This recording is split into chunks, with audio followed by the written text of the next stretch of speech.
This week, we're out of the sinkhole and into the wine cellar as we discuss the 1990 horror comedy, Arachnophobia.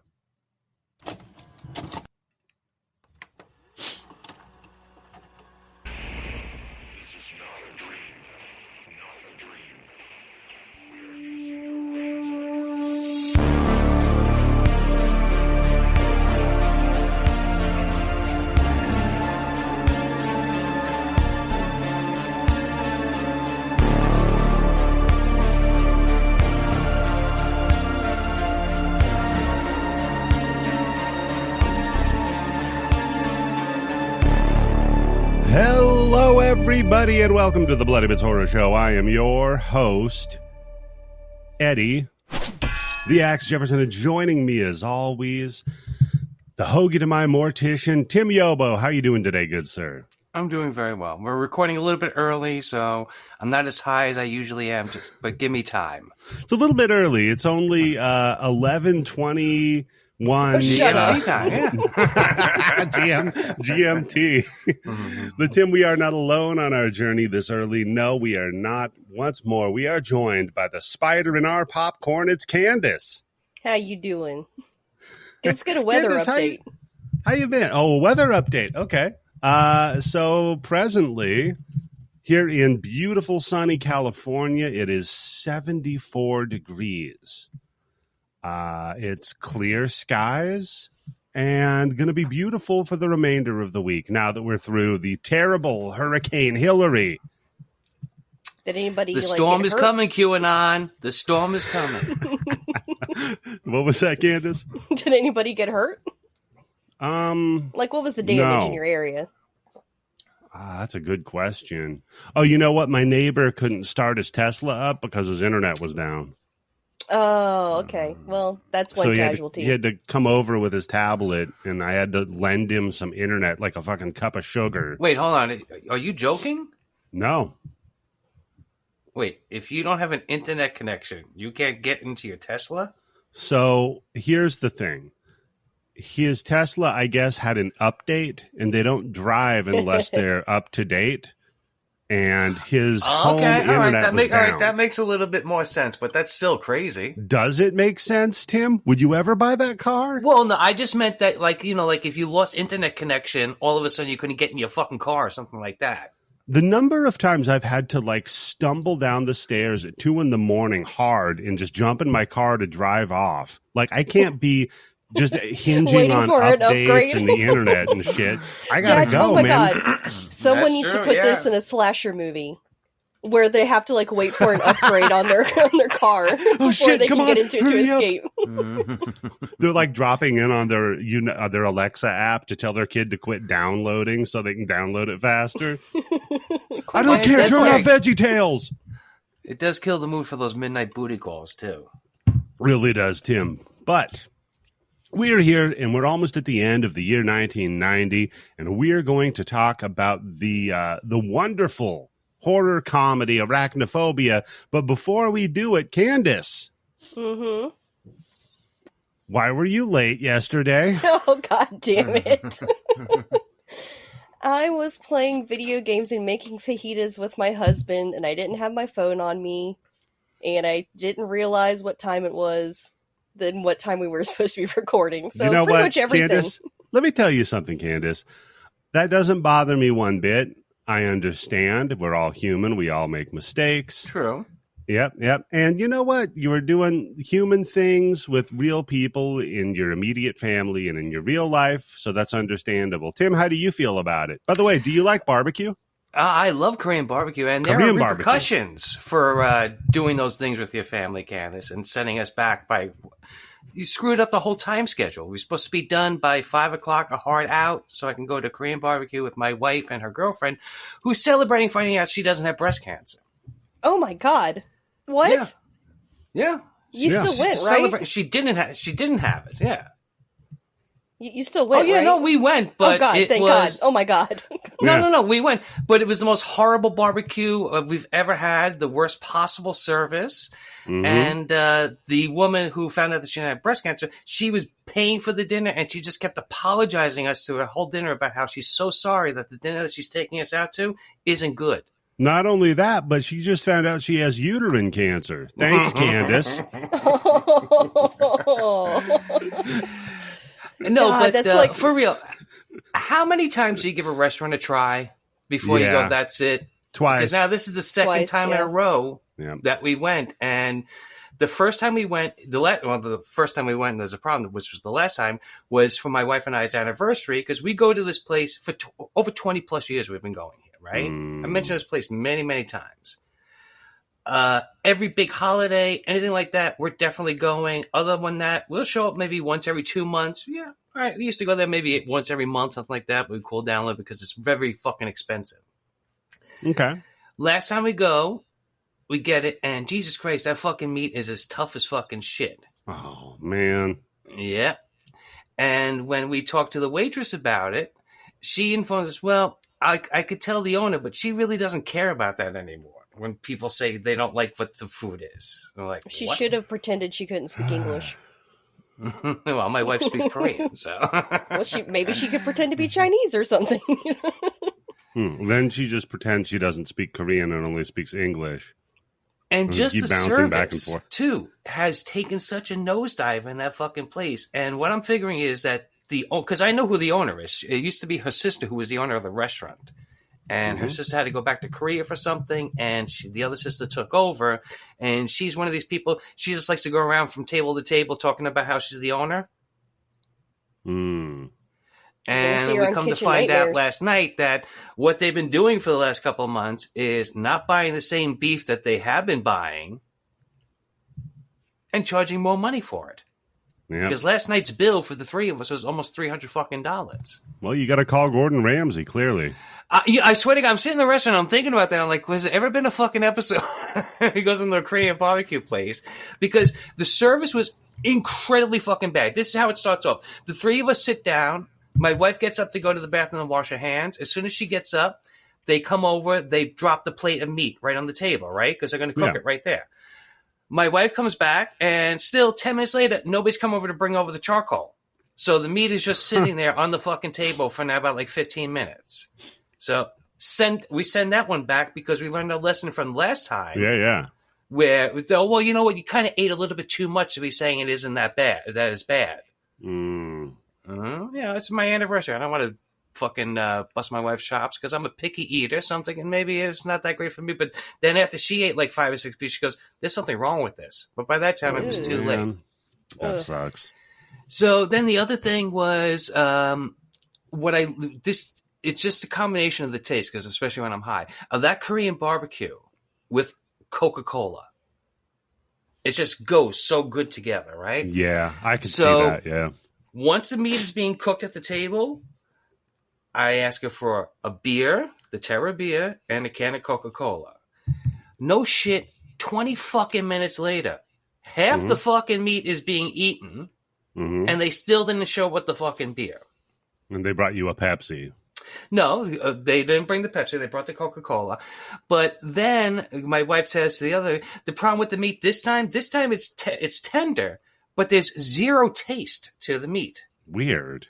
Yeah. So maybe they just didn't marinate it? Or? I don't think they marinated it at all. Huh. Because I'm like, holy shit. It's like, I remember when I had fucking COVID and I couldn't taste anything. That was what I was fucking, I'm like, what the fuck? And cancer-free lady is saying the same thing too. My wife is saying it. Man. So they decided to give a service by bringing over 2 free beers for me, which is just me. If you're drunk, you won't taste it. Yeah. She proceeds to drop one of the bottles of beer and almost smashes my wife's foot, but the beer bursts at the top and starts spraying out and gets all over my wife's clothes. Oh my God. And this whole time I just keep thinking, if we showed up an hour later, this wouldn't be happening. Yeah, maybe it would have been better quality food if you just, Well, maybe not good quality food. Wait. You can't put this on me. I can put it on you a little bit, Candice. Because if we would have gone at a different time, we wouldn't have gotten that. Yeah, but we wouldn't have gotten that. Yeah, but because we didn't have that heart out, we left earlier. That's on you then. You made that decision. Yeah. Well, no, because my wife is like, "Oh, you're gonna have to do. Let's go now, right?" So, because it's long. I don't know, but you go to a Korean restaurant, you're there for 3 hours. Yeah, nobody's leaving early, right? No, then that's on your wife. Blame her. I am not my Tim's I blame keeper. the two women. Yeah. Yep. There you go. But yeah, just how many times do you give a restaurant a chance before you just like, fuck it, that's it? You know what? Now I changed my answer. That's a little tougher. If you've been going there for 20 years, man, then 2 times might not quite be enough. But if they tell you that yeah, they're buying cheaper meat, selling it for the same price, and the owner doesn't care, I think it's time to maybe head on down to a new place down in K-Town. Yeah, and I'm figuring that the waitresses that are working there, their service is going down because they're probably sick and tired of having to hear all the customers bitching about the food, and it's fucking their tips. Yep. Yeah, and then the owner's basically like, "Who gives a fuck?" Yep. So it's a chain reaction. Oh my god, I'm like, really, I can't fucking believe because I love that fuck. That was the best Korean barbecue I've ever had.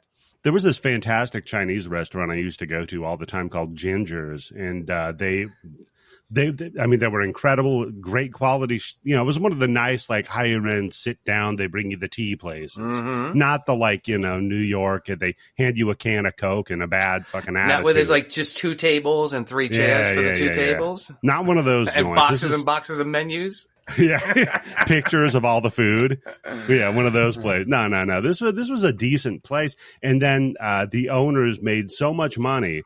They opened up another restaurant in another town and let the kids take over this one. Yeah. Fucked it all up, man. Everything sucks. So, Candice, what were you playing while Tim was while we were all waiting for you? The co-op of Vampire Survivors. How is that? It's very good. It actually gives it like a fresh new twist. It makes it more challenging. Who are you co-oping with? My husband. Oh, wow. That's why he married me. That's why he puts up with my shit. Other than that, Candice, what have you been consuming? The Boys Season 3. I finally watched it. Oh, what'd you think? Not its strongest season. It was still good, and there was still, great, funny, crazy moments in it, and the brutality was still there that I enjoy. But the storyline I felt was weaker.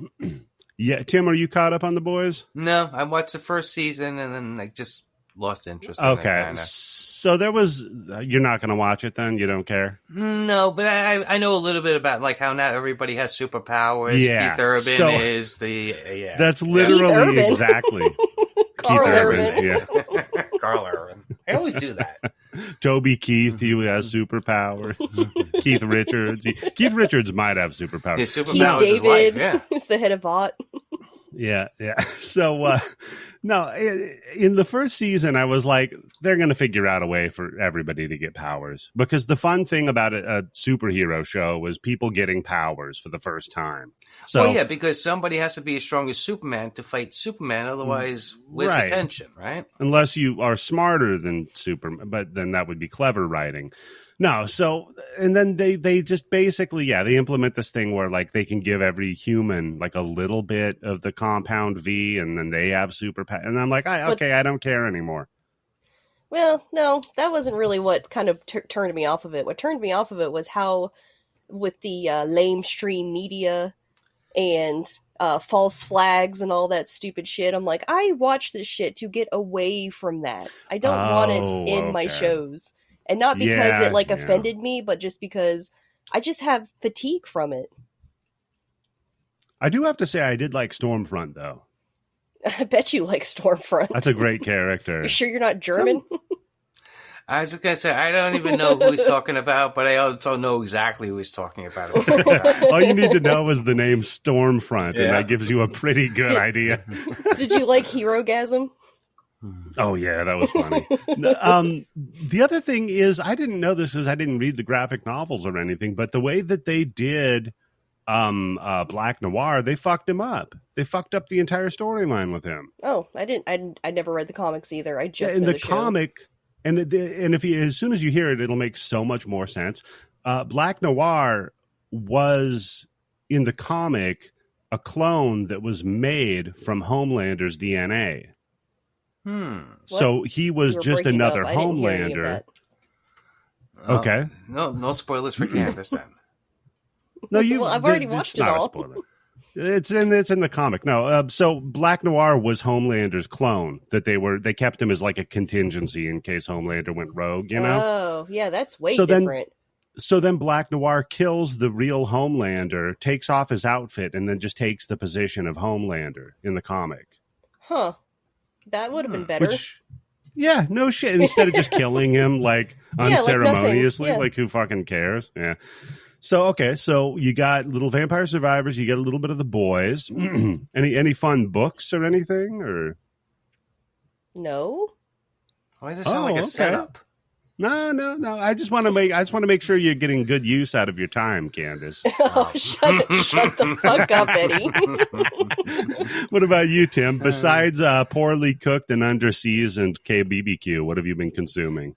Texas Chainsaw Massacre the game. That is a fun game. Fuck. I swear to God, it's so cool. I have spent more time after I've been executed by somebody in the family just watching the other fucking players and like getting the fucking like actually like intention built up when fucking Leatherface is running by them while they're hiding in a fucking bush or trying to get the fucking fuse to open up the fence. Yeah, Have you played it, Candice? Oh yeah, I actually I haven't played as a killer. I've played as a survivor. I escaped in my second round. I was like, "Fuck you, bitches!" What have you played as both sides, Tim? Yep. Okay, my first kill was as Leatherface. Oh, same here. What do you prefer? I kind of like doing the victims because you don't really need as much team play. Yeah, if you're going to be the family, you got to have team play because I'm sure people play the games like this before where it's all mix and match. Leatherface is the most powerful one, but you can't go through walls like some of the other characters can. That's how you lose the motherfucker. Yeah. Now, I was playing as Leatherface. The first time I played it, I just threw on a quick match thing. So it threw me into a game already in progress, I guess. Yeah, there always has to be a Leatherface, but the other mixer, you can mix up the other teams however you want. Yeah, so I got to play as Leatherface, and I had some fun with that. So, I also play as the cook, and when you see that fucking video of him and he's got the fucking stick from inside the truck that he was poking her with, I'm like, oh my god. Did you notice that their names, they don't have the names of the characters? Because like all of those, the cook has a name. I don't know it right off the top of my head, but the only names they have are Leatherface and Texas Chainsaw Massacre. They never use the names of any of the people, or if they do, it's made up names. It's no characters in the actual movies. And the other guy aren't part of any of the movies? Wait, no. Hitchhiker was Chrome Dome, right? Or no, the Chrome Dome was no, that was a different guy. I can never remember his name. Yeah. I don't know. I thought it was weird. That's weird. I wonder if they've got some rights issue with it. Probably. Huh. That's going to suck, though, because this one eventually is just going to go the way as the fucking Friday the 13th once they lose the license. The server shut down at the end of this year. Yep. That so was buy it when you can, guys. I don't know. This it had over 200,000 views the first day on Twitch. I was watching some of it Sunday when I had a little bit of time to kill waiting for Candice, and there was 89,000 people watching it at the same time on Sunday. So nice. So a little bit of Texas Chainsaw. Anything else, Tim? No, that's pretty much it. All righty. So what have I been doing? I just started Tears of the Kingdom. How you liking it? And liking it so far. Actually, it's fun. I have one gripe: the button placement of the run and jump button. Is such a pain in the ass to try to hold down run and hit jump. It's so dumb. Like countless other games have mastered and figured this shit out years ago. But not Nintendo. Nope. They stick to it, man. And it's funny because like I haven't played on the Switch in a long time. So as soon as I picked it up, it's like, okay, hit okay to continue. Backed out. And then I'm like, why the fuck did I back out? Oh yeah, because Nintendo's the only console that inverts that shit. Because I've been bouncing back and forth. The time. They want to make you think about, oh shit, I'm playing Nintendo. I got to pay attention. Oh, there you go. So that's why Apple products suck so bad, to remind you you're using an Apple product. And then the X's and Y's are reversed too. Oh God, yeah. That's obnoxious too. That's why I suck so bad at like QuickTime events, because I bounce between consoles so frequently. I'm like, fuck, which one was it? Oh, god damn it. But I've been playing a little bit of that. Been playing Arcade Paradise on Xbox. That's a good game. That's fun. Yeah, it's fun to just drop killer, in. Yeah. Yeah, it's one of those like pressure washer simulators. Where real chill. it's like, what are you doing in the game, sweetie? I'm like, I'm just doing laundry. So you don't do laundry at home. Crazy how games work like that, right? Hang on, I gotta take out the trash. Yeah, shut up. They're gonna power wash the house. I'm gonna go play a game in the game I'm playing to get away from you. That and just apologies to the listeners. I got like some sinus thing going on right now, so if I sound even worse, I'm sorry. Just turn down your bass. Turn down my bass. I can't do that. No, the listeners. Oh, yeah. Turn down your bass. Turn up your treble all the way. Really just try to scoop out the mid section. I'll help with that. You know how Apple products make it easy to do that on your iPhone. Yeah. There you go then. You just use your wonderful Apple product while you're listening to this podcast. We're not sponsored by them, Tim. But I'll tell you what we are sponsored by.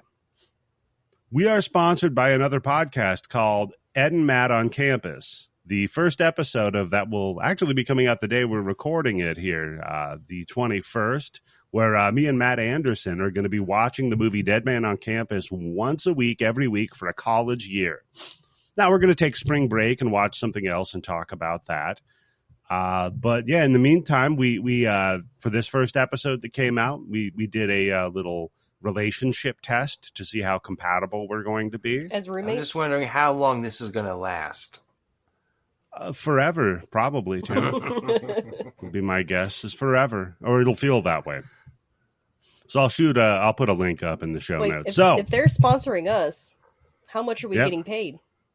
We're getting paid in exposure. Oh, awesome. See how that works? Yeah, and if you look in the Discord window, there's a picture of my penis. So there's your exposure. I'm just going to delete that from my hard drive. So we're here to talk arachnophobia. Click, save image. Candice. Go ahead. What? Click to enlarge image.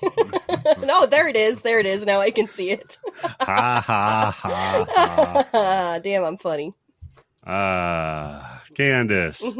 Why'd you pick Arachnophobia? Because it's one of the best 90s horror movies. It's that very unique kinder trauma that the 80s and the 90s had. And this was one for the 90s. And a lot of people were traumatized by this movie as kids. Like, I don't have a problem with spiders. That's what you told me in the Discord. I'm like, really? All right. Yeah, I don't have a problem with spiders. Kids were pussies back then, too. And we know Eddie doesn't, but, I mean, my husband is, for one, like, can't even talk about this movie. And he says he starts feeling things crawling on him. Man, so what's your history with it? You watch it back in the 90s? Oh, yes. Watched it all the time as a kid. It was, one of those childhood classics. It's Amblin. Yeah, this one was around. I mean, it was Disney, basically. Yeah, so, Disney, yeah. What about you, Tim? What's your history? I saw it when it came out on video. I remember enjoying it, thinking it's a very well-made movie, but that was it. It was one and done for me. So I think watching this is only the second time I've ever seen this movie. Tim? Mirrored my experience. Watched it when it came out. I was like, oh, it was fun, and I never felt the need to revisit it. I remember thinking, well, it's a little edgy for a Disney movie, but at the end of the day, it's still a Disney movie, and Steven Spielberg's directing it, so... Yeah. Well, not directing it, but... He's produced it, but, yeah.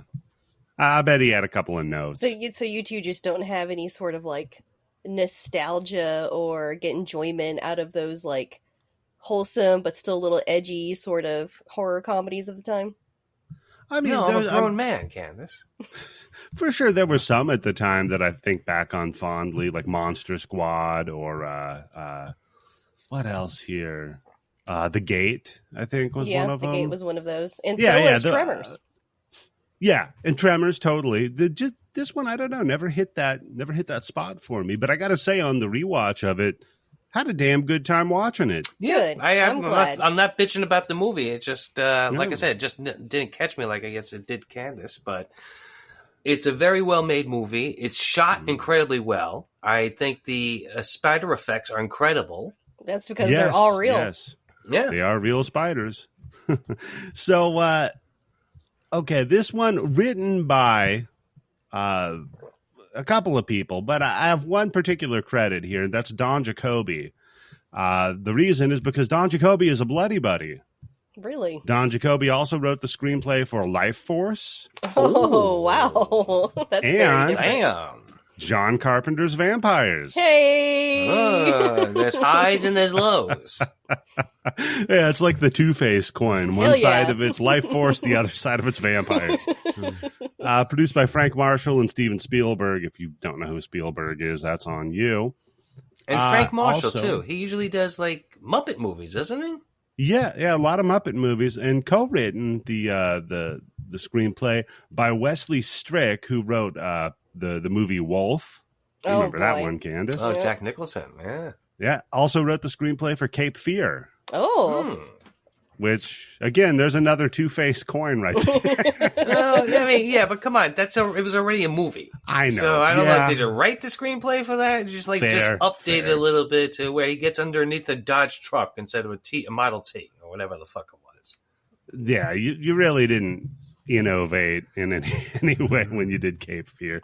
Oh, no. You know what his contribution was? More creepiness with Juliette Lewis and Robert De Niro. Oh, God. Right? Because I don't remember that part going into it too much in the original. Yeah, that's true. That was his note, you think? Creep it up. Really get in her face. Really, yeah. So I have starring Jeff Daniels, who, of course, was Harry from Dumb and Dumber. And, gotta say, grew up watching this movie, never thought twice, but he's rocking the V-neck in this movie. I was like, never thought I'd think of Jeff Daniels that way. Uh-oh. Candice had a sexy Jeff Daniels moment this viewing. Where he's like got his tousled hair, and like when he wears the V-neck, you can see he's got like a chest, and then you start noticing he actually has like arms and a booty. I was like, oh, this is nice. Damn, Candice. Okay. Fellow sex symbol John Goodman, who you might remember from The Big Lebowski and 10 Cloverfield Lane. He's so good in that movie. And Raising Arizona. Arizona. Red State. And Red State, and the Connors. Clover thing, yeah. Clover thing, yep. Glad we have you here, Tim. Then probably the other reason why Candice suggested this movie. Mm-hmm. One of your favorite actors. Oh, yes. The Doctor. The Doctor is in that old man. Who the fuck played that guy? I recognized his wife, though, was the lady from, what do you call it? In the Mouth of Madness. Oh, that's where I recognized her from.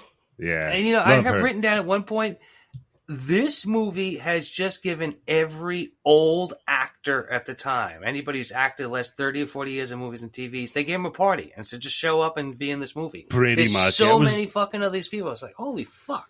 Just a ton of like old character actors who've been in one episode of every version of Law and Order. Yeah, exactly. And no, for Candice's sake, I'll name it Julian Sands, the titular warlock.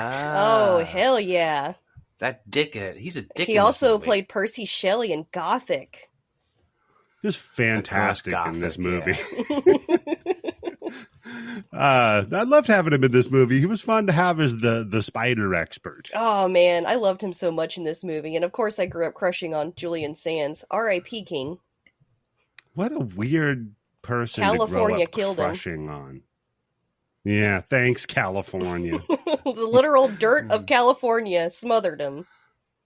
Yeah, that would never happen in Missouri. No, it wouldn't, because there's no hills. Yep, everything's flat in Missouri. As flat as the women. So, where do we start with this movie? Well, I'll tell you where. We got some fellas boating around, flying a helicopter to some remote-ass area. And I love this shot as they go down the river, because you know that in modern times, that would be a drone shot. Candice, I was thinking the same thing. And actually, I'm like, wow, that's probably the last time you're going to see a real helicopter flying in that scenery and all that other shit. Yeah, that's true. No, and the shots are fantastic. You're absolutely right, man. And so we meet our hero for now, Mr. Photographer. And I just he almost gets killed before the credits are over by an ant. A 24-hour ant, right? Oh, that I can't remember if it's this guy or the helicopter pilot, but he is a grind bin all-star. Oh, really? Mm-hmm. But yeah, he's like the assistant, and the helicopter pilot is Juan Fernandez. He's connected to horror because he's the collector in the movie The Collector. And also he was in Kinjite Forbidden Subjects. Like, I was watching this and I was like, I know that fucking face. Oh, I didn't write down the character's name. Oh, that's good. Not like you didn't have extra time or anything, Candice, but yeah. I just have a note here. You had enough time to work on that joke. I just have a note here. I said 24-hour antergy. Is that something? Anyhow, so they're heading out to a sinkhole. And the guides get a little bit nervous. He's like, I'm not going to fucking go all the way down there with you. So he just stops. And I'm like, yeah, this is when you don't go anymore. You're done. This is when you don't pay the guide. This is... Yeah, that's a good point, Tim. This is something that I really miss in, like, movies nowadays, is, like, the adventure scientist. The scientist who, like, goes out into the Amazon jungle and actually worked for one of these adventure scientists. He was a herpetologist. And, like, my job was to write a grant proposal while he trekked off to Madagascar to get venomous snakes for his experiments. How much of this do you think was like feeling the waters for Steven Spielberg in Jurassic Park? You might be right. It's got some the of these Amazon jungle. And, that's true. And they do mention dinosaurs, right? Yeah. So maybe. Was, Jurassic Park 93. Okay, that makes sense. So, the whole thing is that they're trying to go find some new species of spider. So they bring the photographer down there. He's, taking a look. They climb down this sinkhole where I guess we'll learn later none of the spiders can get out of this sinkhole. So it kind of keeps them contained. Mm-hmm. All right. Because spiders can't climb. No, they're terrible at climbing, Candice. If only they had like some kind of web mechanism that they could use to swing from one branch to the other. No, they don't swing, Tim. You're thinking of Tarzan again. No, I'm thinking of Spider-Man. Tim, do you think the spiders swing around like Spider-Man? Yeah. No, but they drop off the ceiling. They use the thread to come down. But yeah, I'm making a joke. Yeah, but they're not like. I'm sorry, my timing is off, Candice. That's why it didn't work. Yeah, Tim's timing's off. You'll have to forgive him, Candice. So I guess the plan is that they're going. I think they're looking for butterflies actually, because they go under this tree and they set up a bunch of like funnels with jars at the bottom of them, and then they're like, "All right, so they got some shit from Monsanto that they spray on the goddamn tree." Yeah, they spray a little of that sticky icky up the tree, and then all the butterflies get high as shit. They all die. They kill so many animals right here. Mm-hmm. I'm like, he's a terrible scientist. I have written down his first scene. He's a dickhead in this movie. Yeah. Well, yeah, he is a bit of a dickhead in this movie. Yeah. So then all of a sudden they hear a couple of loud thuds. Like, what the fuck is that? So they find these big-ass spiders that fell out of the trees. And the first thing they notice is they don't have any sex organs. That's the first thing you look at when you see a spider? Well, that's what they notice, not me. I'd be like, fuck, there's spiders falling. I'm going to move. Let's sex it real quick. You didn't have to stick your finger there. Oh, God. I'm going to do Candice's favorite tactic in a horror movie. I'm going to leave. See you guys. I'm back out on the helicopter. I'm going to go find that guide. We're going to head out, go to Arby's. He told you not to go here, and you went here. This is on you. Man, this one is kind of on them. So, yeah, they notice there's no sex organs in the spiders, which is okay, cool. They're like, I don't know. It's like drones, almost like ants, like the workers. And then the guy's like, I'd hate to see the general if these are the workers, the soldiers. Mm-hmm. So, whatever. Oh, this is reminding me of my trip to the zoo. I learned about this spider. There was like one of those spider people that were talking and giving a presentation. And there's a certain spider called a chevron spider. And she goes, nobody likes to work with this spider because it will attack out of nowhere. Most spiders will like warn if you're getting too close to them for comfort. This one will just start attacking. And so nobody likes to play with them. Yeah, those fuckers are aggressive. How does the spider warn you? They'll like raise up their up. Yeah. Yeah, they rear up their first 4 like legs and kind of like they would like they're going to pounce on something. Easier to kick. Dunk. That's a good point, Tim.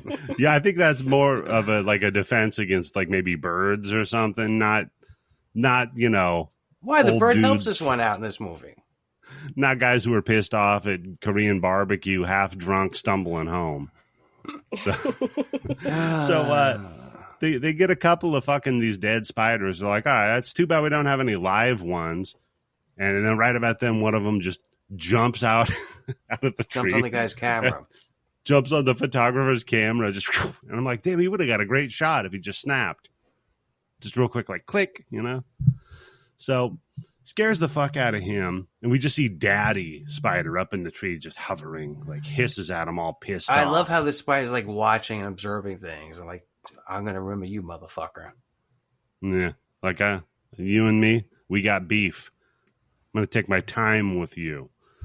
So then they pack their crap up, but one of the live ones hitches a ride in their bag. So they head back to camp. And, dude, this camp looks fucking miserable. Yeah. It looks real Doesn't shitty. it? Well, good thing it's a soundstage. Yeah, well, that's fair. And photographer guy's like, oh man, I feel like shit, from being in a third world area of the fucking planet. I'm going to go have a fever and lie in bed without anybody checking on me. Well, yeah, because when he first shows up, he's already sick. Yeah. So It's not that unusual that he's sick now. No. Yeah, I'm pretty sure they see a lot of fevers in the Amazon. Yeah, another life tip for everybody here from old man Eddie. Don't go any place you have to get special shots or you'll die. That's true. Just leave those places alone. Yeah, you know what? If you ever want to see them, go take the money you would have spent on that trip and buy the biggest television they have. Or a VR headset and do Google Earth. Yeah. And then just stay home, have a couple of Coca-Colas. Just fucking watch it from the comfort and safety of your own home. Okay? So the guy's like, oh, I'm going to take a nap. He lays down, gets all cozy with his, fever blanket, swatting fucking mosquitoes the size of his goddamn head. And one of our little spider buddies sneaks under the blankets with him. Oh, it's going to get fresh. Gives him the old sneaky Candice, we like to call it. The midnight milker. Yeah, just gonna look him in the eyes and say it's time to get fancy. So I don't think you want a spider wrapping his legs around your dick. Here's your one chance, don't let me down. So unfortunately it's not one of those spiders that when it bites you you have an erection for a week, because when this one bites you just like choke on your own tongue and die. Yep, you just basically have a massive heart attack and die. Yeah, I like the little touch with the blood leaking out of everybody's mouth when they die. Extra pizzazz. Yeah. That's old. Even was it old when they had the bird have the blood leaking out of its mouth when the spider bit it? I thought that was a nice touch. So I just have Warlock, our buddy Julian Sands, comes over. He's like, "Fuck, photographer guy's dead. Shit. Well, I guess it wasn't a spider. Probably he was sick. Yeah. I mean, he was saying that he's an independent contractor, so we're not responsible for him. Yep, he signed a waiver. How easy is it to get that fucking body out of that country into America? There's no autopsy. You can just die and then get sent back to America like that, and nobody checks inside the coffin? I have no idea. Especially in 1990. That'd be a good way to fake your death, Tim. Oh, that's true. Or smuggle drugs into the country, American gangster style. True. Yeah. Just have Tim, you just go fly out there. You tell your wife you're just going to go spend a week in the Amazon, then all of a sudden just some other dead dude gets shipped back to America. She's not going to think that's unusual at all. He's 6'5", black. 6'5" black guy. A woman. Oh, man. So no, they load his ass up into a pine box, and Mr. Spider crawls up in the box, hitches a ride, pulls a Dracula, Candice. Yep. Just gets carted off on in the coffin with him, just sucking all the blood out of him the entire trip. Yeah, apparently he gets completely desiccated, mummified. And that spider was just slurping all the way. That's a small spider for eating that much dude. Well, how long was that trip? From Venezuela? Yeah. Well, come on. You got to send that body first class. Do you? Yeah. With grant money? I don't think you do. You're doing cargo. I think he's got football money because he says his specialty is football, right? So he might be getting, that Sports Illustrated money. Oh, that's true. I don't know, Tim. They could only afford the guide to get you halfway there. That's true, yeah. So maybe they blew all their budget on Pepto-Bismol or something. So I just wanted to see the scene where they had that guy the first time he got into a helicopter and see what he did. Oh God, yeah. Just no idea what the fuck's happening. So we get the body over to the States, and I love a sandwich eating coroner. Oh yes. Yep. Well, this was the sandwich eating mortician. This is the most sandwich eating mortician I've ever seen in a movie, and they're clearly playing with that fuking trope. Yeah, they're clearly having a good time. Because every time you see him, like he walks in one time with a bag of potato chips just to say hi and then leave. like that's the other thing is there's so many comedy beats in this. Like it definitely leans pretty heavy that direction. Well, he can't be that busy in a small town like that, right? So what are you gonna do? You're gonna eat. Yeah. I would say maybe he had time to eat before, but at least what do I know about it? He doesn't stop eating. What they did in Bordello of Blood. At least he's not doing that. Maybe that's why he's eats so much. That's how he fights the urges. The old 2-for-1 special. I went in a different direction, but okay. Oh, yeah. No. Sending him into a vampire whorehouse. Gotcha. So, no, I love that the body looks like a mummy. It's so desiccated, and the stupid spider just sneaks off. And this guy's so racist, he just assumes that South Americans mummify all their bodies. Yeah. It's like, I don't know, I guess they soaked him in pickle brine or something. I don't know what those savages do down there. Oh, yeah, this is what he calls it. He says closed casket. Oh, yeah. It's like, look, I know we agreed on an open casket, but there's kind of a mess here, so maybe not so much. So then we get spider cam of the spider sneaking out and running away from the office. It scares the fuck out of a dog and a cat going out of a dog door. And Tim, I had a quick question for you, buddy. How'd you feel about the guy having the cat in the morgue? Well, you don't want any rats or anything like that, right? I suppose. Yeah, you think that's a good practice for a mortician? Just have the cat assist? Just, that way if you kill your husband or your wife, you can always just say, the evidence got all screwed up because, look, there's cat hair all over this DNA. We found, I don't know, we were inspecting him and we found pussy hair all over his mouth. It's like, wait a minute.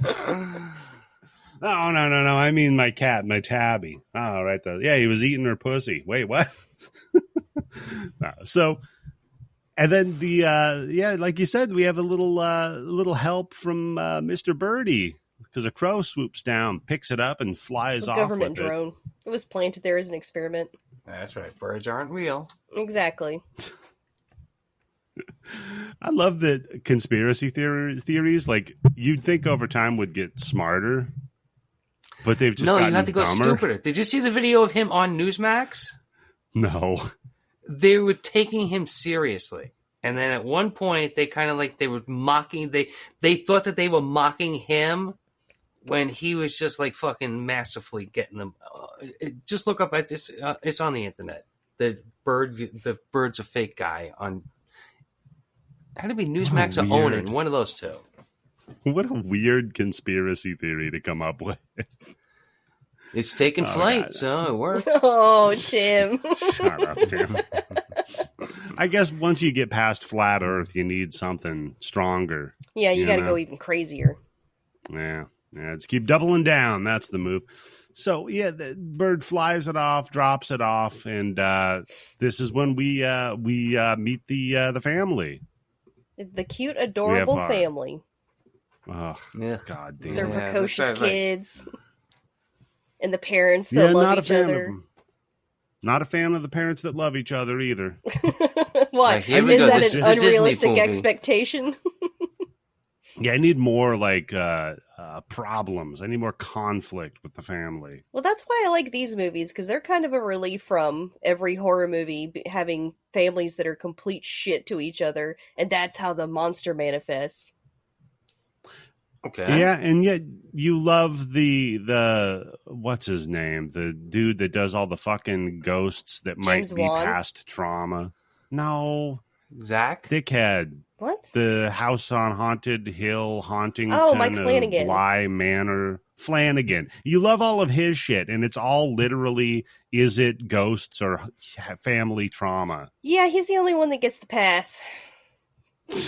Okay. Well, the because exception Dr. makes Sleep the was rule. so damn good. Yeah, exactly. Yeah. So they go out. They're checking out their new house, right? They have a nice barn that I would burn down immediately. Oh man, On all of purpose this or by accident? Both. All of this was reminding me of when we moved into this house, and I have a garage that's attached, and then I have a separate garage that's like a little further away. And no one had touched that fucking thing, and it was filled with brown recluse spiders. I mean, everywhere in there. And so we would catch wolf spiders and like set them loose in there. And eventually we just like bug bombed the entire thing. Oh god, it was horrifying. I had no idea they could get that big. Did you go in there after the bug bomb and see the slaughter? I did, yeah. I had to clean it up. Isn't that so satisfying? There is something satisfying about it, yeah. And plus a little Yeah. horrifying. It's like, oh god, it's like committing genocide. Yeah, one of our neighbors when I lived up in Lancaster, California. Never moved there. That place is a fucking pit. But it's out in the desert, and one of our neighbors had a shitty backyard, so there was a bunch of fucking roaches everywhere. Ugh, I hate roaches. So I got this... Yeah, so I got this poison for him that kills, like, literally everything. The neighbor died, too. It was great. Is that the one that you sent me? Yeah, the Bifrin. Yeah. Yeah, that shit's good, Tim. So we sprayed that shit all over the backyard, and then the next morning, I remember I got, like, a coffee, and I'm like, I'm going to go take a walk around out back, see how it worked. And it looked like the fucking Indiana Jones scene with the fortune cookies. It just looked like that of just dead bugs just everywhere. Ugh. And then about a couple hours later, a bunch of birds came in and just ate them all. Yeah. And then they died? The cycle of life. No, it doesn't. It only, that Bifrin stuff only affects insects.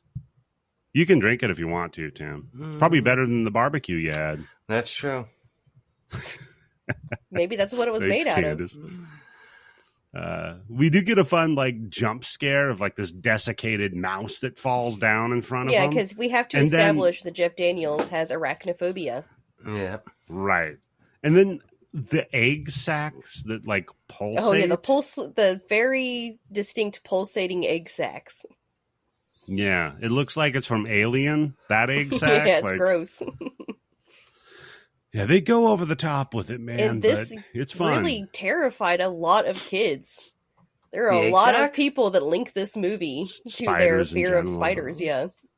Okay. Yeah, so you got this for spiders. You've got Killer Clowns from Outer Space for clowns. Why is it always a comedy that fucks kids up? Because that's when your parents think it's okay to take you to see. Very true. I'm trying to think of age range. Tim, are you afraid of tomatoes? Nope. And I saw that movie long, long time ago. Huh. I'm not afraid of demon possession either, and I saw The Exorcist. What about Langoliers? Hell no. Not afraid of them? What about Bronson Pinchot? What? The guy that played Balky. He was in Langoliers. Was he? Yeah, he was. Yeah, he played some shithead businessman he was with like his a hair psycho. slicked back. Yeah. There's always one in those stories. Well, it's a Stephen King story, so there's got to be. So, we learned that he's afraid of spiders because when he was a baby, spiders crawled on him. Yeah. And he says it's his first memory? That sucks. That would suck. Tim, what's your first memory? Wanting Korean barbecue.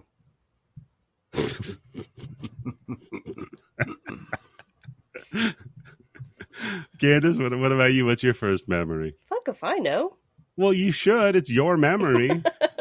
Well, how can you be sure which one is your first one? That's a good question, I suppose. I want everybody to look deep inside themselves and think about that. It's deep. Yeah, everybody write to us and let us know. The show for. Everybody write to us. Let us know what your first memory is. How about that? So apparently he can, though. Jeff Daniels knows what his first memory was. And it was spiders crawling on him, on his naked baby flesh.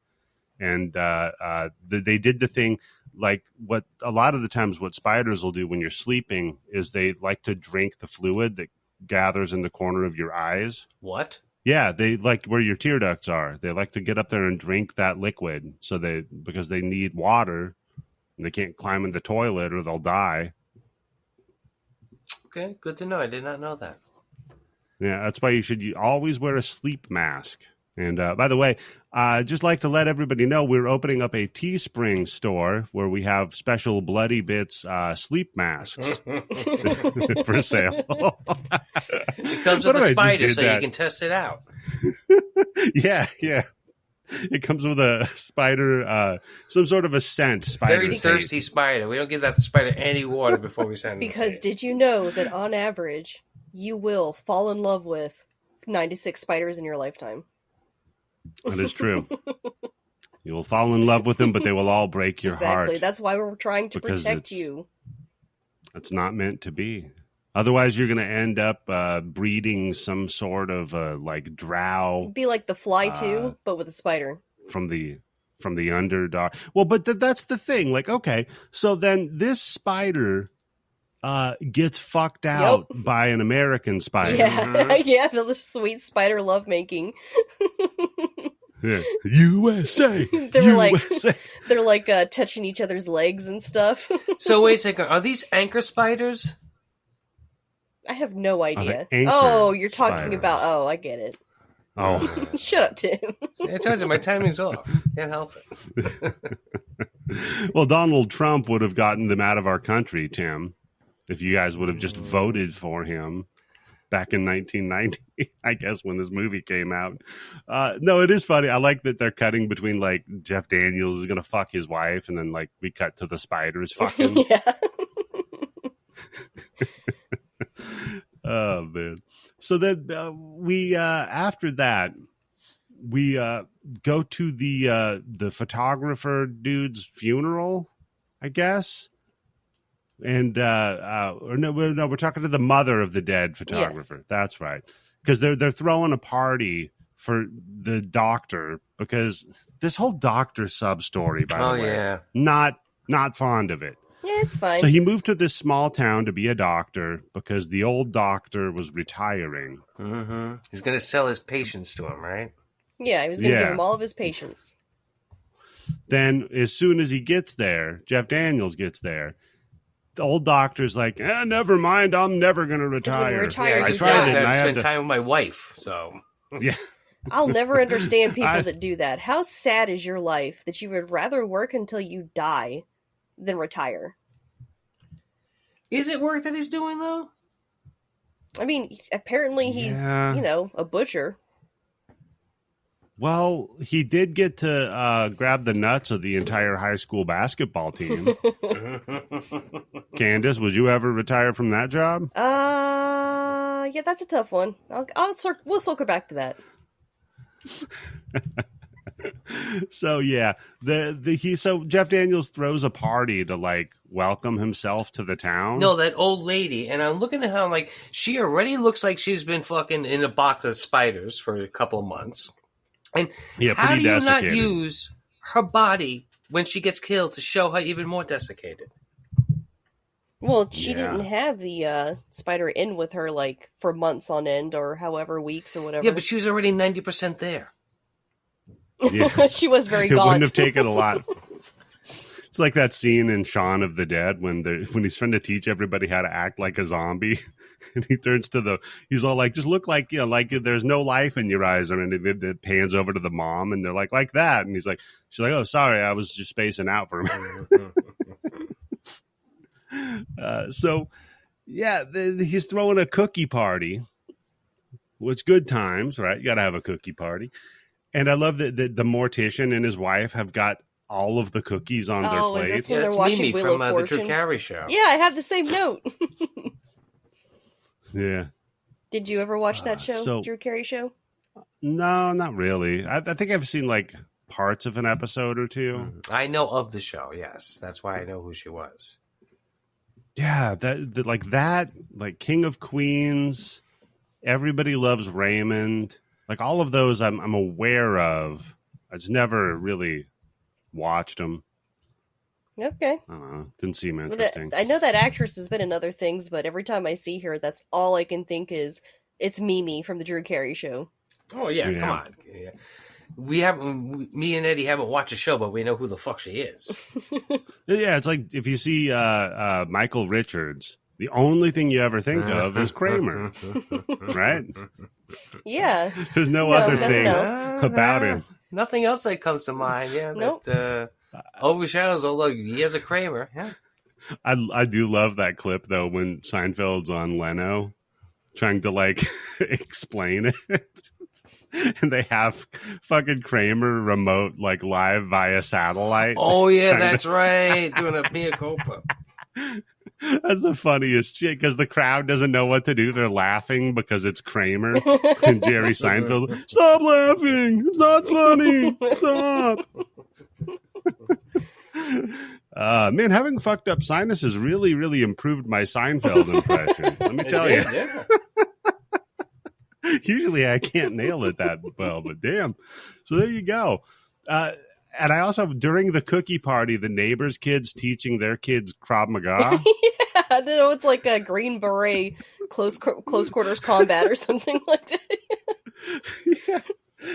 It's fucking like, okay, that's a choice for a character, I suppose. I'm down with it. Well, she's the same kid that wants to blow up a bullfrog, right? Oh, yeah. They're going to go stick a firecracker in a bullfrog for fun. A little sociopath they're raising there. And training it in hand-to-hand combat. That's well, that dad's kind of a psycho, too. Yeah. He's a little too into physical education. Yeah, the gym coach. Mm-hmm. Another guy that we've seen a million times in movies and TV shows. Yeah, they're all just character actors. Again, and if I read off their credits, it would be, they were on every episode of every show ever. Yeah. Ridiculous, man. So then we get a couple of close call scenes with the spiders, where they're like climbing up, just going up a little table might bite them. They're playing a little cat and mouse. Yeah, they're with really showing off the little skittering motions of the spiders, because a lot of people like hone in on that as their fear, the like unnatural movement. Well, it's that's how they naturally run, right? Yeah, but because they're insects. They don't have like joints like we do. Yeah, they move with hydraulics rather than like muscles or anything. No, they literally do. They don't have muscles. It's fucking weird. It's basically a hydraulic system. That's why when they die, they curl up like that. So, yeah, I plan on curling up like that and dying soon, hopefully. This head cold will get you. This allergy shit doesn't go away. Yeah. Be great. You survived a hurricane and an earthquake, and it's going to be the head cold that does you in. I hope so, man. I've been waiting too long already. So then, then finally, the mom of the dead guy ends up getting bit at home. Finally, and this is the woman that when she saw Jeff, he told her you don't need to be on heart medicine. Oh, that's right. Yeah, blood pressure. Yeah, right. Because it was just her systolic was a little high. Yeah, and there's a difference between like systolic and diastolic, and it's a more recent one, and the doctor she's been looking at never boned up on more modern medical procedures, so he didn't know that. Yeah, and then that night the spider bites her and she fucking dies. Yeah, it looks like a heart attack. Oops. How much would that suck? That man? was two of the funniest parts in this movie is when he keeps fucking dissing. It was like, I don't know. He was the last one to see her as a patient, though. She wasn't my patient anymore. Yeah, because then the old man doctor fucking just keeps. He's like, I don't know. This fucking new guy comes into town. I guess he just doesn't believe in medicine or something. Dick. Like he's a huge He's asshole. A fucking asshole. Yeah, he rules though, man. He's great at it. Then we go back home, and Jeff's down and trying to build his wine cellar because he's got hundreds of thousands of dollars of old wine. Yeah, it's like, well, maybe sell some of that wine, and then you wouldn't have had to worry about your practice. Like, goddamn. Like, look how much fucking money they're sitting on. Yeah, so my plan probably would have been sell that wine when you're in San Francisco. Yep. Where you're going to get the most money. You don't have to transport it across the fucking country without it breaking. Right. Then you don't have to move it. Like, fucking ridiculous. Because he's so, like, bitchy about, don't shake it too much because the sediment in it. Yeah, it got moved. He's so... Yeah, just sell the... Yeah, fucking idiot. Plus, the other thing, doesn't a wine cellar have to be, like, a certain temperature and shit like that? You can't just put wine in your cellar. It's got to be temperature and humidity controlled. If he's really got like thousands of dollars of wine, invested in this, like it's his nest egg, like this fucking idiot. Yeah, but he's just storing it in the wrong way. About the big wine crash that was coming up in the 2000s. Well, yeah. Well, you had that big speculative wine bubble, and it popped right when the .com boom hit. So he really should have just opened up wine.com, and then people would have kept confusing it for a place to complain. That's social media. I'm pretty sure I remember when that movie Sideways came out. Oh God! It just wine blew up, right? And I think there were things that were like people like fucking you were wrong. They were speculating on buying the fucking bottles of wine and waiting to flip it. That's like, I've been watching this show with my wife called Catfished. Not Catfish, Catfish. Oh, yeah. She put a link up in the Discord. I saw the one with Johnny Depp. That one with Johnny Depp is so fucking funny, dude. This dumb bitch. Yeah. Ugly as the day is long, too. Thinks Johnny Depp fell in love with her. Because of her personality, right? Well, because she like hopped on a Discord for Johnny Depp fans. But she started off with she wasn't really a big Johnny Depp fan. And I'm like, why are you on his Discord then? Yeah, I'm not a fan of a lot of shit, and I'm not in its Discord. So, but she fucking she's all like, he talked to me like Captain Jack in the chat room. That's how I knew it was him. Mm-hmm. Oh yeah, that's what she literally says. And I think is it the next tweet or a little bit later where he's like, "Do you want to have sex?" Yeah. Wow. And she's like, "Oh, okay, cool." Then all of a sudden he's like, "That's cool. I need some money though." Yeah. I want you to come visit me, but we got to get you a special passport, and you got to pay the fees. And then he sells her an NFT. Yeah. Oh of God. Marlon Brando that she spends her life savings on it, Candice. You know why? Oh my God. Because she wants to take that NFT and donate it to like a children's cancer hospital so they can auction it off and make some money. Oh my God. And she's really mad because even when the real Johnny Depp finds out, I guess she expects Eddie that he's supposed to give her the NFT and then he should make her whole. Show up at the fucking hospital signing. Fucking idiot. I just wanted to ask her what an NFT was. She looked that up. No chance she'd be able to explain it. And then the other thing, and it was so fun, was they asked her, like, what do you think Johnny Depp would see in you? Right? Yeah, they asked some serious ass fucking questions like that. She sounds like a psycho because she says, I don't know, I guess he could just see something special in me that I knew was there all along. That's right. Yeah. What? He was the only one. Yeah, she said he was the only one who saw something special in me, and that I knew all along was inside me. So it was like insane talk. What a psycho. Complete psycho. So yeah, check that out, man. Those are fun to watch.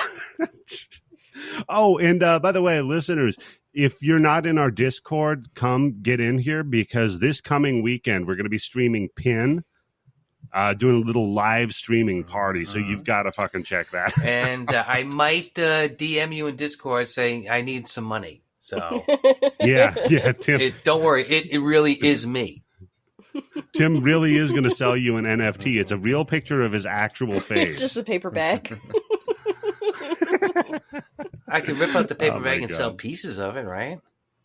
That would be something, though, Tim. True. NFT is the beauty of it is they're nothing. No, what? So I love it because I don't know. A couple of weeks ago, I was reading that somebody bought like an NFT for like $130,000. Now it's like worth $13,000. And I was saying, how is it still even worth $13,000? It's not. It's not worth shit.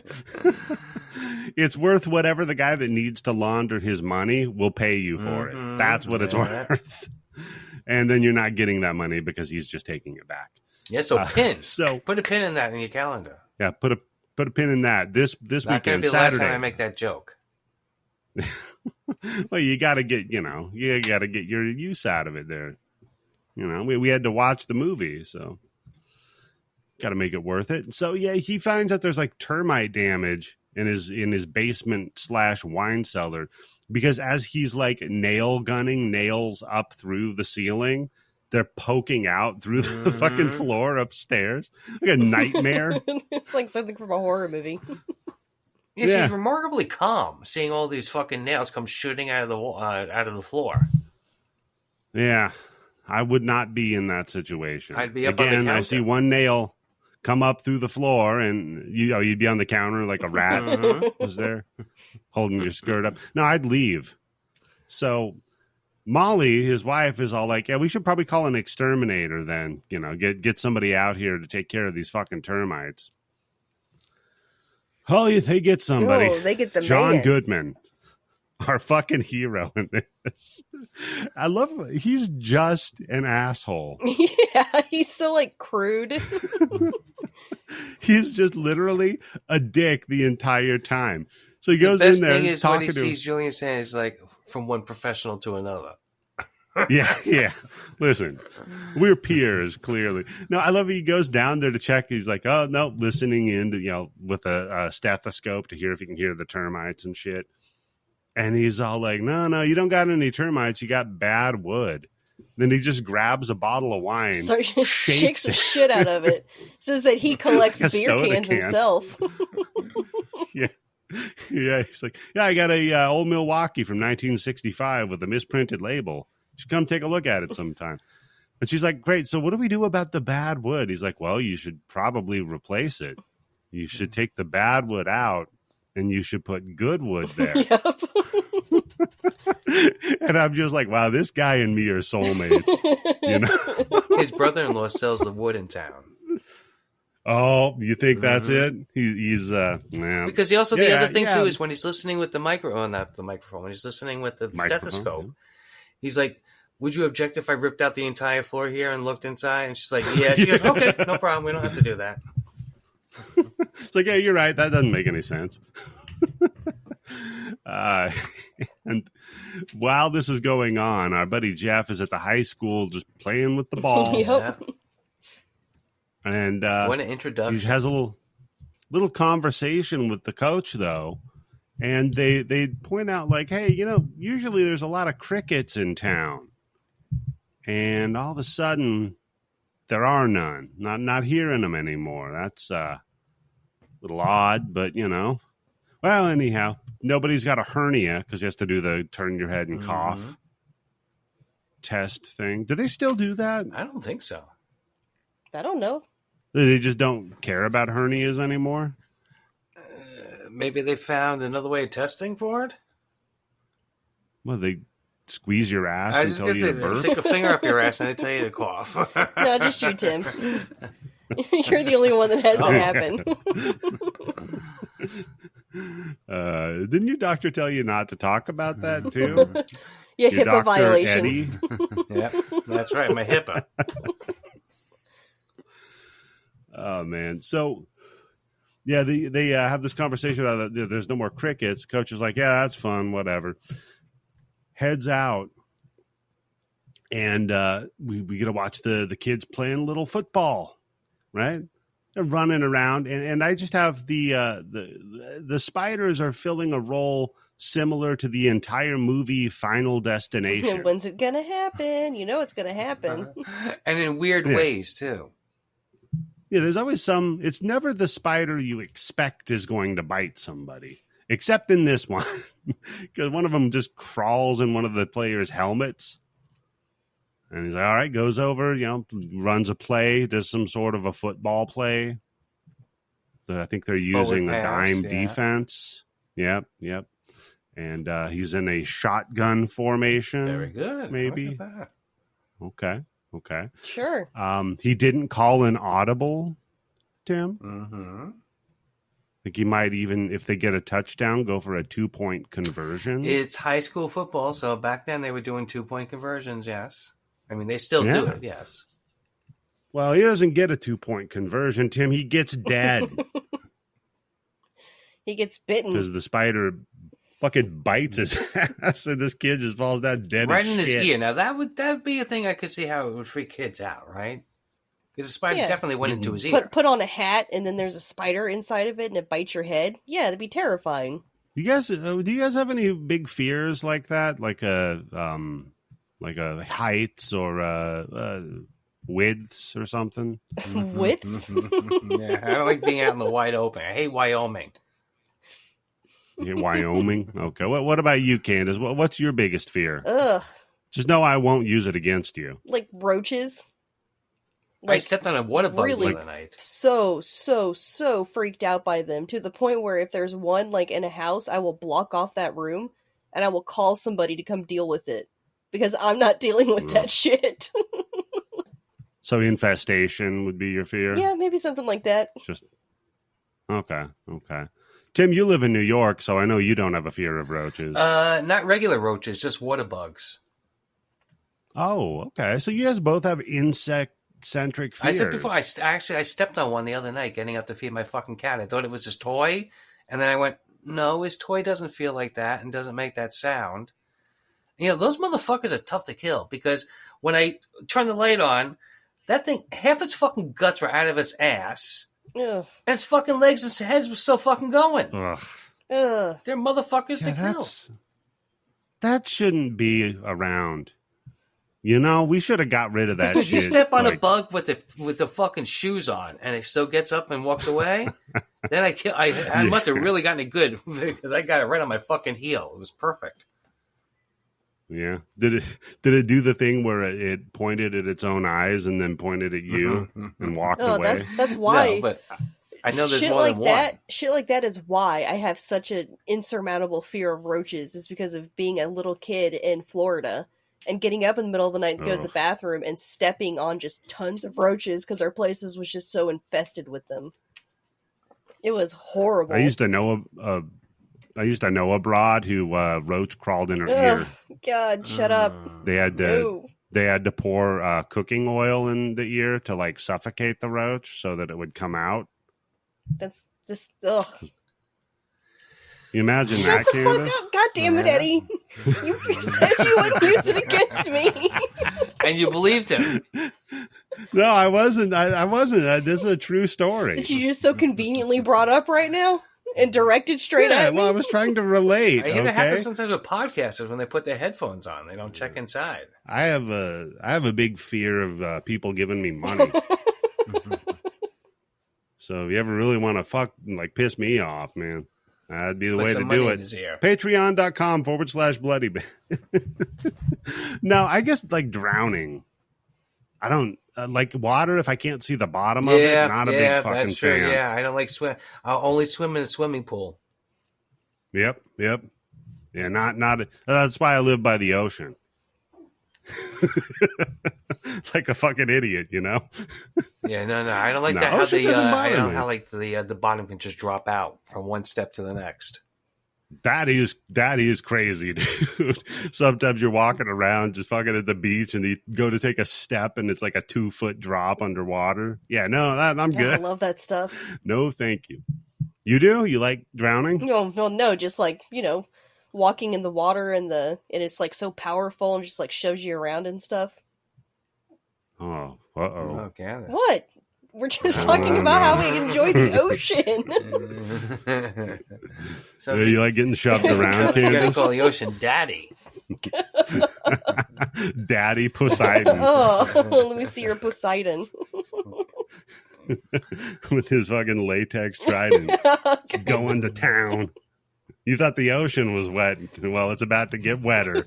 It's briny today.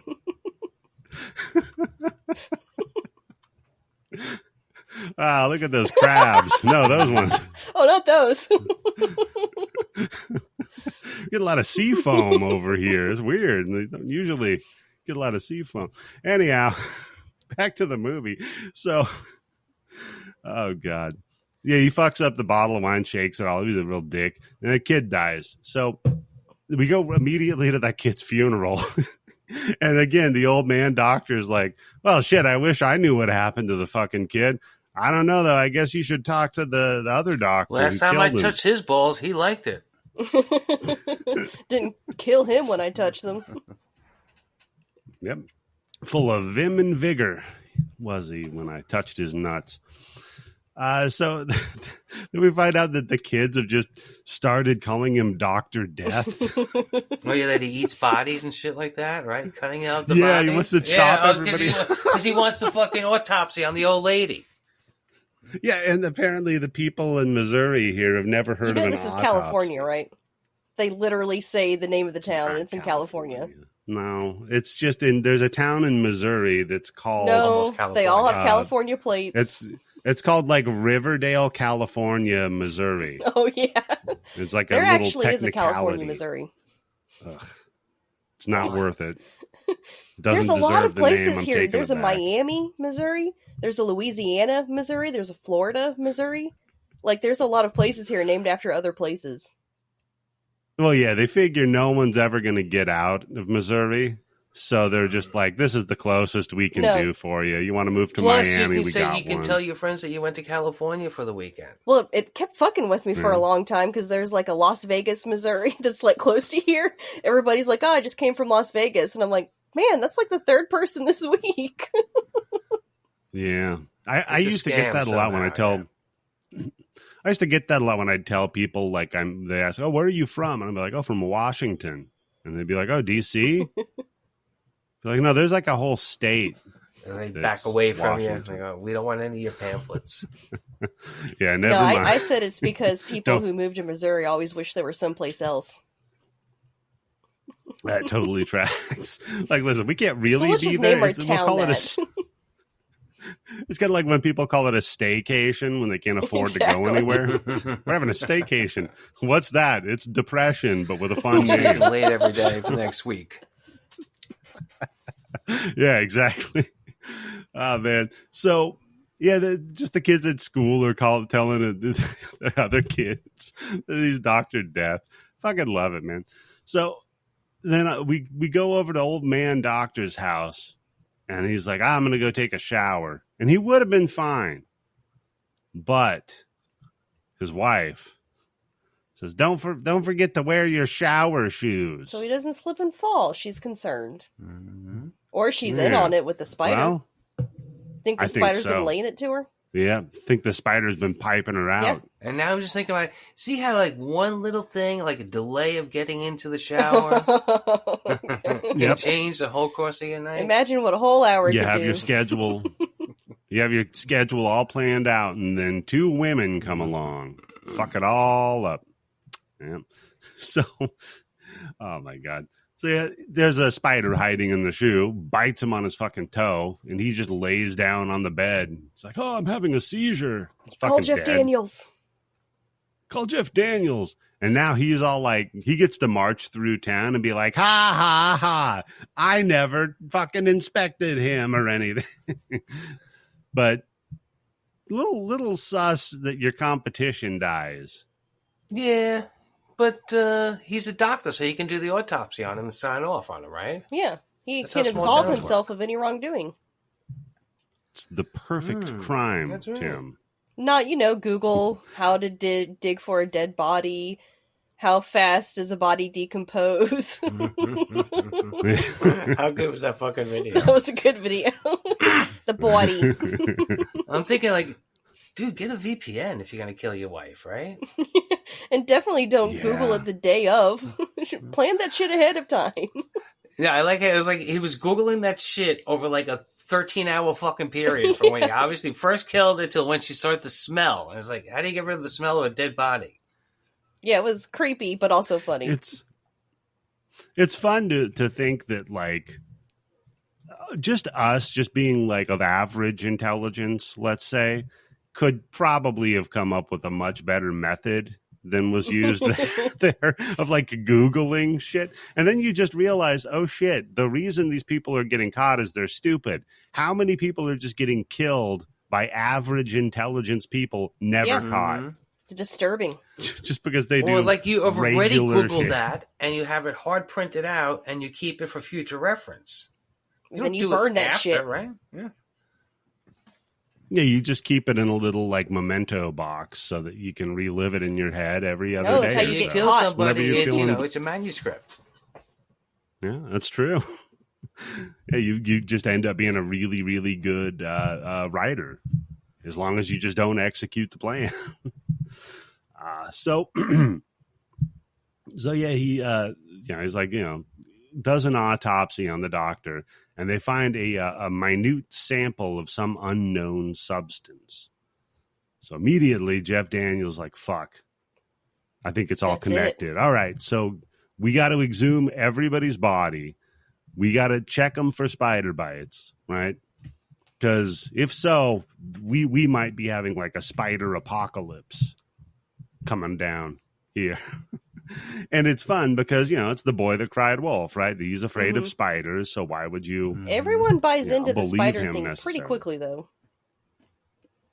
Yeah, I get it, though. In a small town, if 3 people go out that quick, just 1, 2, 3, the same kind of... Yeah. Yeah, well, once they learn, once they search the bodies and find the spider bites, then it's fucking over. Could have been that. It could have been Hillary Clinton. Could have been Hillary Clinton. I definitely That's true. see how that plays into this. She has a lot of coincidences, let's just say. Candice, just Google Hillary Clinton kill list. Yeah, body count. Yeah. Yeah, body count. You know what? Pass. See a lot of Epstein wasn't the last one. No. It wasn't the first and it won't be the last. That's for sure, man. So then they decide, all right, well, I think tonight is a good night to send our daughter over to MMA friend's house to spend the night. I'm sure that guy is really safe to be around. Yeah. When Dad's completely convinced, that the spiders are coming to kill everyone, multiple people have just died. They're like, yeah, hey, kid, let's just get you out of our supervision for 24 hours. It's a weird tactic, but maybe they don't like the kids so much. It was bang night, wasn't it? No, they already banged, remember? Because that's when the spiders banged. They already did it once. Into a new house. They got to christen all the rooms, right? No. Oh, they got to go fuck in her room. No, they're topped off for a good month. I wasn't thinking that, but okay, yeah. Well, that's why you send her out, so then her room is free. You can go fuck in there. Oh, just rotate them out? Yeah, you send the kids out. Get the fuck. You're out. Boom. Fuck in that room. Now we've christened that room. Next, we got to go to leave the wet basement. Spot. Don't clean anything. Fuck in there. Yeah. Turn all the stuffed animals so they're watching. Put them in positions too. Elf on a shelf. Oh man. So they're all hanging out. Like, did you do this when you had your kid sleepovers, Candice? Sitting there reading nursery rhymes about spiders? No, I don't know what the fuck those kids do when they have sleepovers. No, really? Shit, when you were a kid, you didn't do that? Never had sleepovers. Nope. Really? What about you, Tim? Whenever you snuck into girls' sleepovers, what were they? What were they doing while you were watching them? Sleepovers. Yeah, but I mean the ones you were watching from outside. What were they? What were they up to? Very tame. Not what I was expecting. No pillow fights or anything like that. No sexy pillow fights. God damn it! It's all a lie. They sell us these dreams, just Tim. reading fucking poetry books about spiders. Yeah. So they're having their nursery rhyme time. Meanwhile, we get Tom Cruise spiders, like Mission Impossible, rappelling down. And it is fun. They end up getting interrupted by the mom, though. It's like, hey, I just came in here to make you guys not get bit by this spider. Oh, no, yeah, that's right. That's right. The older sister. So they're like, oh, okay, well, we'll go get a cookie or whatever the fuck she said. Drop the book onto the spider and then just little double tap. You just bam, double stomp on it on the way out. You know, the way they did those shots with those real spiders is they would hollow out sections of those books and shoes and drop that on top of the spider. So it was the spider was completely safe the entire time. Yeah, the spider people that they hire, they're probably pretty protected. I watched like a whole making of, and they were talking about the spider wranglers and how like many thousands of spiders they used and how professional these people were and made sure no spiders were hurt and no actors were hurt. Well, one of those spiders was one of those fucking bird eater spiders. Oh, was it the Goliath bird eating spider? Yeah. Those things are a little skittish too, man, and they're fucking fast. So, hats off to the person wrangling that thing. Like I've mentioned it on the podcast, but I've had pet spiders. I currently have 2, and those Goliath. Like some people will try to keep those things, but no, I'm cool on that one. Some shit that could eat my head. No, I'm good, man. It's a big ass spider. Do you put like castles and like decorations inside your spiders' cages? Yeah, my wife made what looks like the back porch of like some redneck's shack and stuff in this spider's that's house. Cute. It is cute. It's a real like Joe Bob kind of setting. You feel at home. That they got. Yeah. And the spider just burrowed a big like tunnel underneath of the porch thing and lives under there. So it's perfect for a spider. It lives under the porch. Exactly. And we feed it crickets. So the movie's right about that for sure. Because they fucking love crickets. One time I watched a cricket eat a spider. Oh, it turned the tables. Oh, yeah. Shit. I was like, whoa, that's crazy. I don't know if I'll ever see that again in my life. Mm-hmm. Yeah, it's I mean the crickets, to be fair, are only 1 in 17 billion on their fight record with spiders. But hey, you know, like you said, Eddie, with enough time, anything's possible, right? That is true. So that's already Eventually happened. It always Check happens. that off your list. Yeah. Cricket eating a spider. How big was that fucking cricket? Well, the spider, it was a big cricket, but it wasn't a particularly big spider. It was pretty small. And I kept hearing chewing noises because I was in the garage. And I look over and there's just a cricket eating a curled up spider. And you could like hear it crunching. I was like, oh God. Nature's brutal. That's, jeez. You hear it crunching? Because it was echoing inside the garage. Oh, yeah, that makes sense. God damn, dude. So, yeah, they avoid being killed by that spider. But back home, we get Jeff. He's walking around trying to like do some research and figure out what's going on. Like, I got to figure out where the source of these spiders are. He finds Julian Sands info. Hell yeah! As a spider expert, and gives him a call. He says, "Hey man, I need to get some info here from you." And Julian Sands like, "Look, man, spiders are cool and I love them and they don't hurt people. Like, it's clearly not an outbreak of spiders in your like small town. Magical spiders that will kill people immediately. Something completely unheard of before." Yeah. So then Jeff's like, "Oh, okay. Well, I'm here in this town that's named after California and Missouri, though. What do you think? Yeah, it's close to you. What do you think about that?" And Julian Sands like, "Oh, that town," because he recognizes that that's where the photographer's from. It's like, yeah, I'm on my way. I'm gonna come over there. I changed my mind. It might be something worth taking a look at. Meanwhile, we see some spiders from the barn bring the egg sack down in the old wine pulsating basement. Egg sack. Yeah, that's a choice for sure. It's effective though because it's all goopy. It's all the practical effects. It looks disgusting. You know what I just realized? Maybe the way that this traumatized people against spiders, maybe Charlotte's Web did some like spider propaganda to me. Possibly. You read a little too much into her messages. Well, you eat pork, so if anything, Charlotte's Web struck a chord with me. I don't give a fuck about the pig. That pig was annoying. He was a spectacular pig.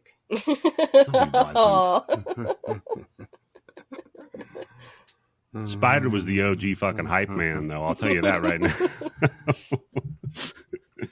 Oh man, no. I honestly, when I remember when I read that the scene with the rat Templeton running through the fair eating all the garbage, I was so jealous, dude. I was too. That's a good. I was like, oh man, I want to eat that hot dog. That hot dog looks great.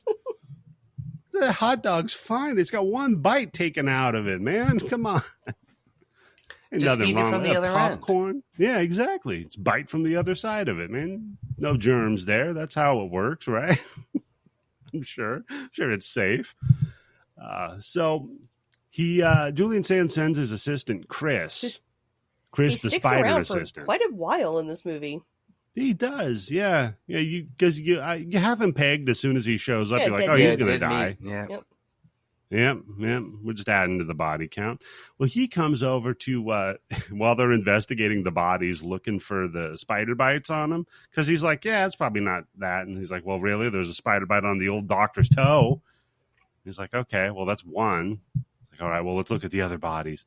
So then, right as they're just doing that, the mortician just pops by. He's like, hey, guys, just eating some chips. What y'all up to? While the spider scientist looks like he's about to puke at any minute. Yeah.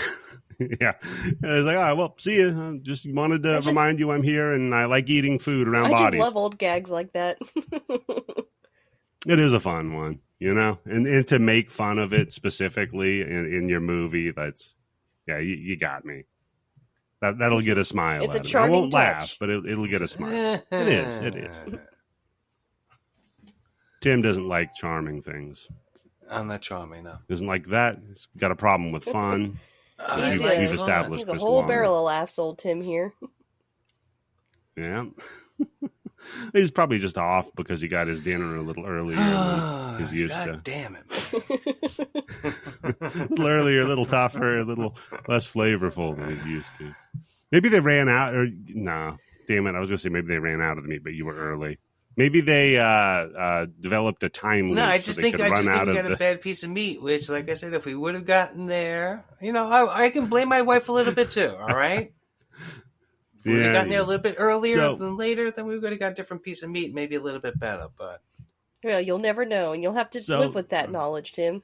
You'll have to live with that, Candice. So, then they figure out everybody got bit.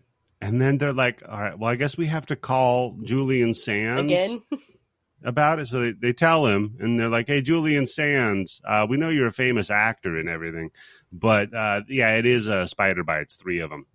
So he's like, all right, well, I guess we have to quarantine the town. And I just have in here, I don't think he can do that. No. That's the adventure scientist, though. Remember Outbreak? Like, they did all sorts of shit they weren't supposed to be able to do. That's what I wanted. And that's pre-internet, so people don't know that he can't do it, and it's going to take longer to find out that he can't do it. See, when I watched this movie originally, I just learned that a spider science guy could quarantine towns and tell the government what to do. That's why I, A, got into spiders, and B, thought I really liked science. But I'm dumb, so I couldn't be a scientist. So I just have spiders, and I can't quarantine any towns. It's okay, Eddie. One day. Maybe. I couldn't be a doctor. We all have our failures. Yeah. Hey, maybe one day I could develop some new disease in me. Maybe that's what this head cold is. And it'll cause a quarantine in my town. That's possible, Well, there's right? a happy ending. A silver lining. Oh, man. And also seeing Julian Sands, it reminds me of all of the shitty movies I've watched just because Julian Sands was in them. What do you think is the worst one you've seen him in? Man. I do like Warlock 2. I know it's a bad movie, but I do like that movie. Yeah. Gothic, fun. I don't actually like that movie a whole heck of a lot, but there's something fascinating about it. Yeah, him. There's one movie called Vampire. I remember picking it up at Blockbuster and thinking, it's a vampire movie from the 90s with Julian Sands. Fucking bingo. You know, like I thought I had hit the jackpot. And I go home and watch it, and it was the most boring piece of shit movie. God, I hated it. That was the worst Julian Sands movie I've ever seen. Vampire. Next week, we're doing Vampire. No vamper. When we get to 98, we could do that Dario Argento Phantom of the Opera with Julian Sands. Well, I didn't watch that because Dario Argento directed it. Well, it'll be 98, so... I mean, we could. Look forward to that, Candice. You want to hear me bitching? I'm used to it That's now. True. So then I just have that they head over to the old dead broad's house to investigate. Yeah. Yeah, because the spider returns to the scene of the crime, right? Why? Why would they go there? Well, that's the last place they know they've seen it. So I guess hoping that it was stuck around. Yeah, that house looked kind of nice, right? Yeah. It's crashing the pad. I do like the fat cop just walks in the door, grabs a box of cereal. The entire time about everything. Oh yeah, he's ready to throw Jeff Daniels out of town. He's gonna Rambo his ass. He's fucking done with him, and he just grabs a box of cereal and just starts eating it with his hand. Yeah. Then, of course, what's in the box of cereal? Dead spider. And he eats it. No, he throws it on the fucking table. He's like, ugh, gross.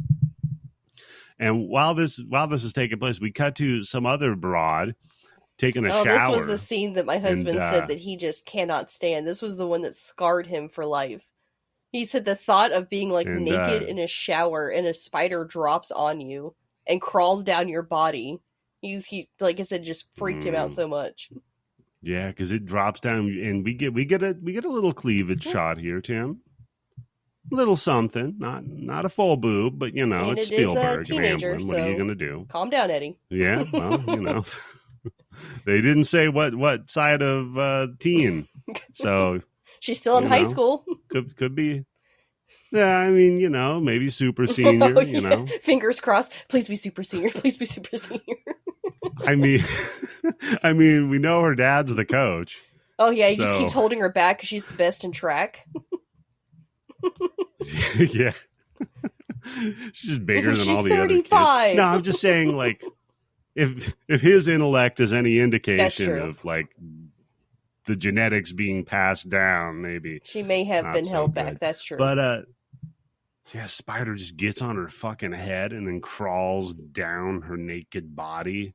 And if you've ever had a big spider crawl on you, they got little hooks on their ends of their legs.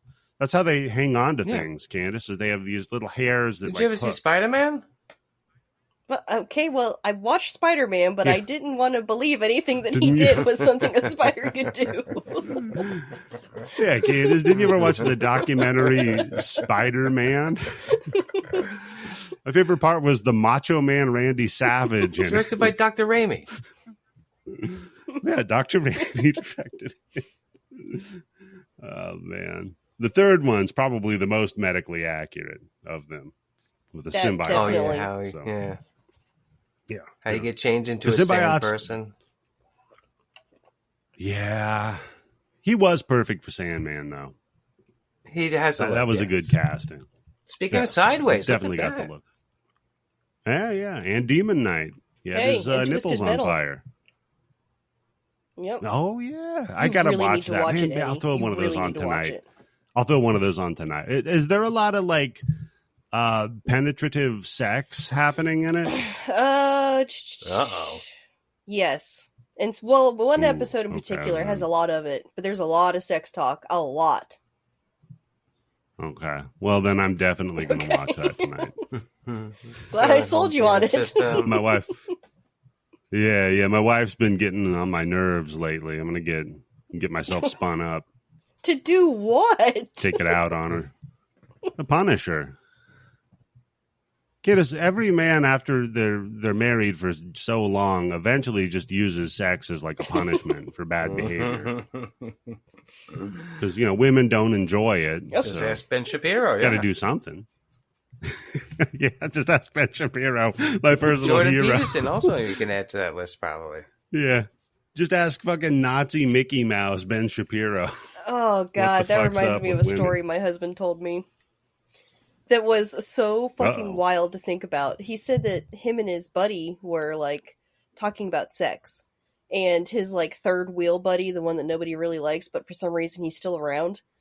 Like, he's like, man, he's like, I don't understand why women don't want sex more often. I only have sex once a month.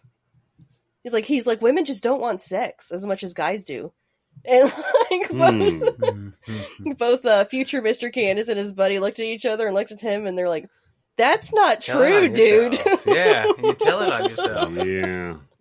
I was like, man, I've never heard somebody confess something like that just so candidly and it owned themselves so hard.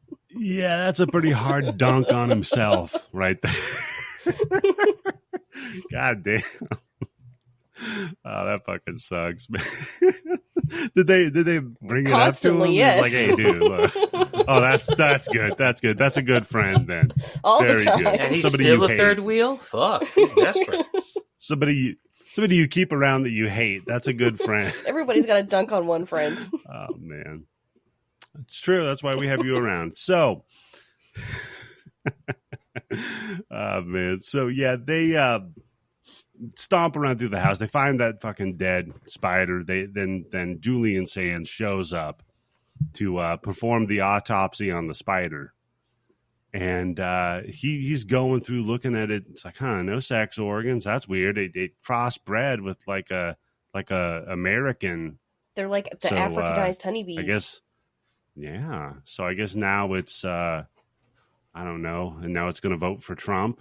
Yeah, and I thought it was funny because scientists really don't like it when people assign human intentions on animals. And they're like, oh, it's on a mission. It's traveling. It loves this freedom. It's like, what? No, what? It's just a fucking spider. Yeah. Oh, yeah. Been trapped in that cave for 2,000 years. That is funny. Yeah, because he goes over the whole, like, look, it was stuck in a sinkhole for all this time, and that limited its ability to expand in a spider web-like pattern, if But he said it was the apex predator down there, right?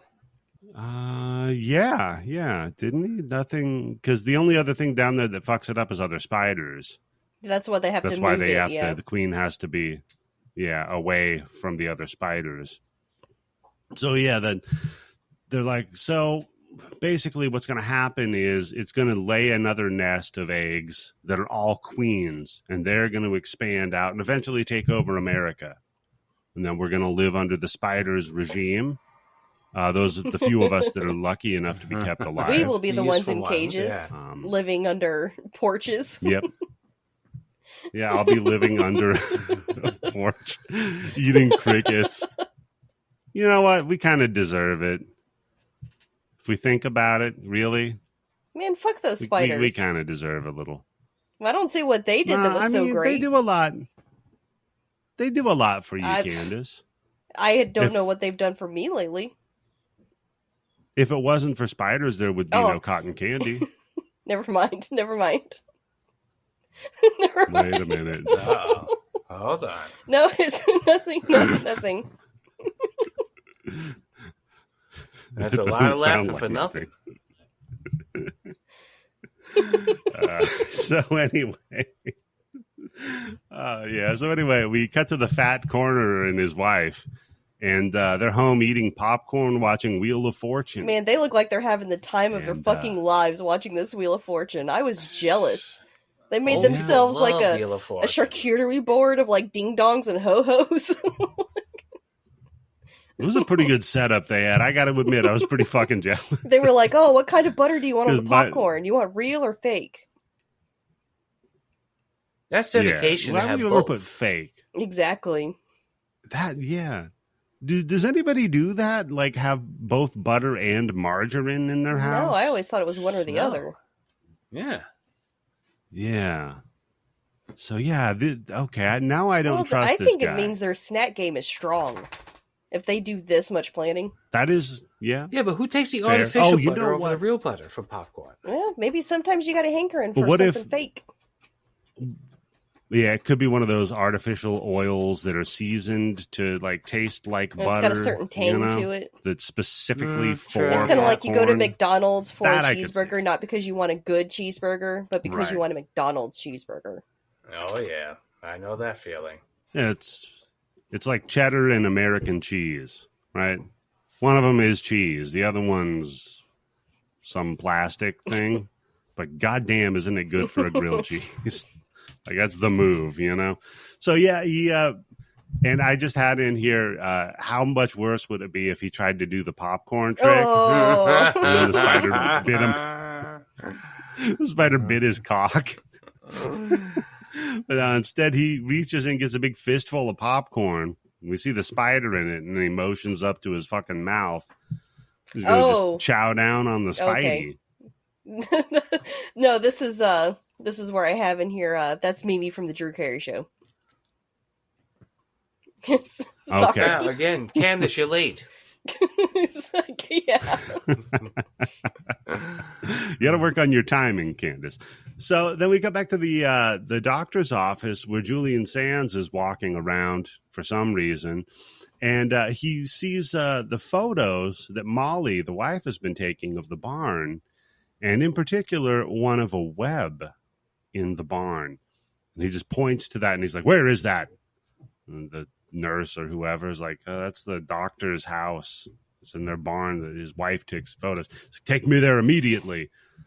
So now we get this. It's the race against time. The cop's still bitching the entire time. Julian Sands. Oh, yeah. The cop's in a fucking just foul mood the entire. Yeah. So they're headed to the barn. Then Jeff and John Goodman, they head to the coroner's office, or the coroner's house. Sorry. They find him dead with fucking spiders crawling out of his nose. This is where we have a cameo from a Bloody Buddy. Because playing on the TV is in the background is that sitcom with Burt Gummer. Oh, yes. With Michael Gross. Yep. That's right. Family Ties. Yep, and it's on Family there. Ties is playing in there. That's right. It was on there for a good section of it, too. The whole scene. So it counts. Yeah. So then they're like, fuck, well, what are we going to do? Because, we have all these dead people. So John Goodman's like, hold on, get a map out. Why don't we plot all of the deaths? So he's like, okay, this person's house, this person's house, this person's house, it's a circle. And, well, I guess that means the nest is right in the center of it. He's like, that's impossible, though. That's my house. Don't they say something like it used to be the old cemetery? Yeah, there's like a weird line about that. It's cursed. It's cursed land. That makes sense. That's why the spiders came there to exact their revenge. They pissed off damn it. If I could just pull, this is what sucks. I can pull an obscure fucking Star Wars reference, right? Of the Drow. What? Lolth. What? They upset Lolth, the demon queen of spiders from Dungeons and Dragons. She's the spider queen. Okay. Nobody cares. I'm just saying, I know more about D&D than fucking Star Wars. Why can't I pull that goddamn reference? My brain is broken. You know what?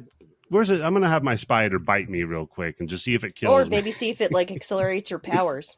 Maybe you could become Spider-Man. Well, yeah. Problem is I don't have powers to accelerate, except for, I guess, references to Star Wars. There you go. That could be your superpower. Nope. Nah, never mind. Done with that now. So, that's not a fun superpower anymore. Yeah, I don't want that superpower. I don't want that regular power, to be honest with you.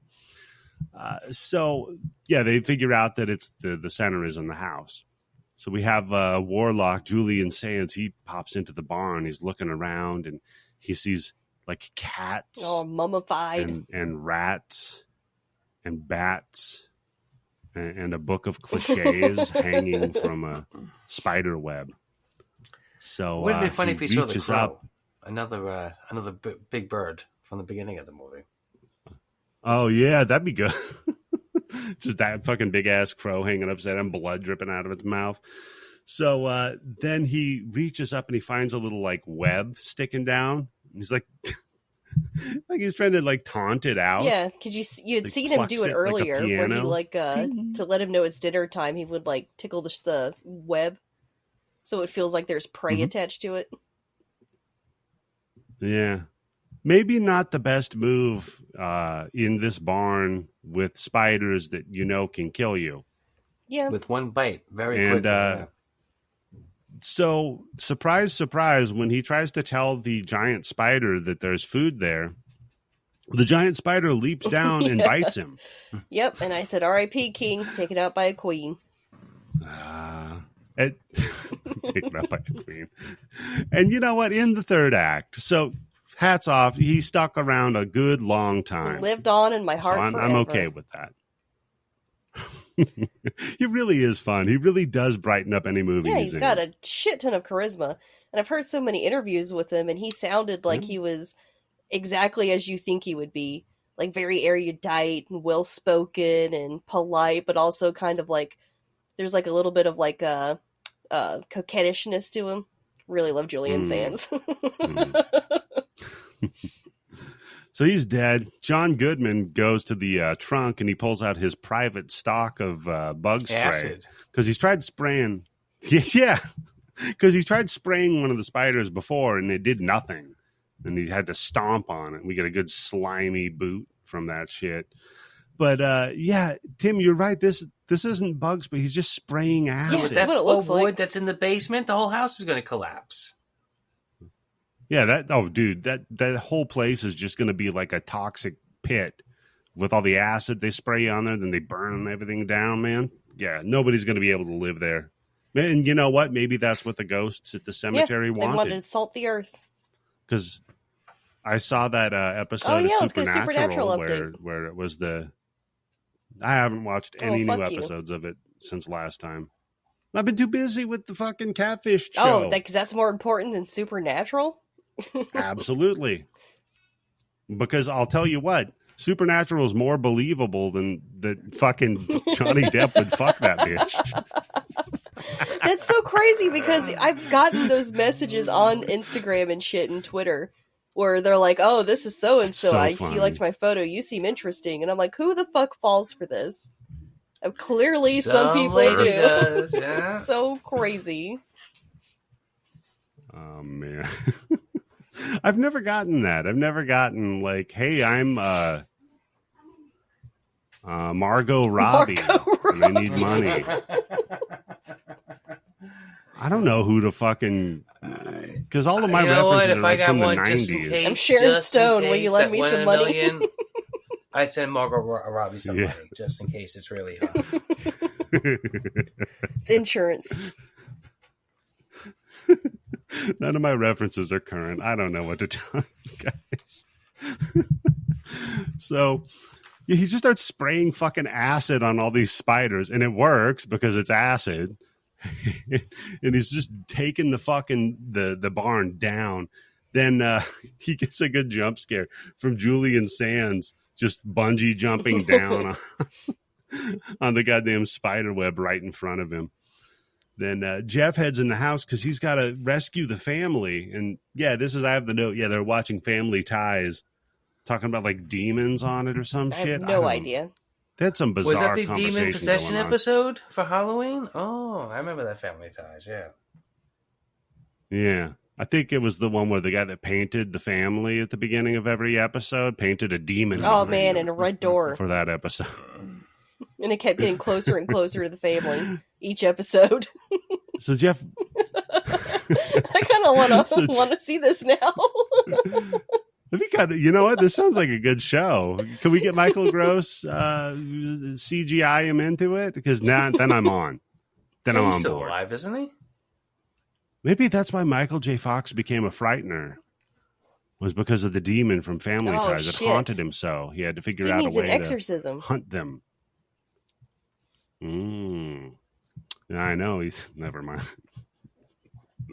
I was going to make a very bad joke about his condition as being symptoms of demon possession. Oh, God. So I'll just let you imagine that joke. You just put enough out there for everybody to imagine it, yeah.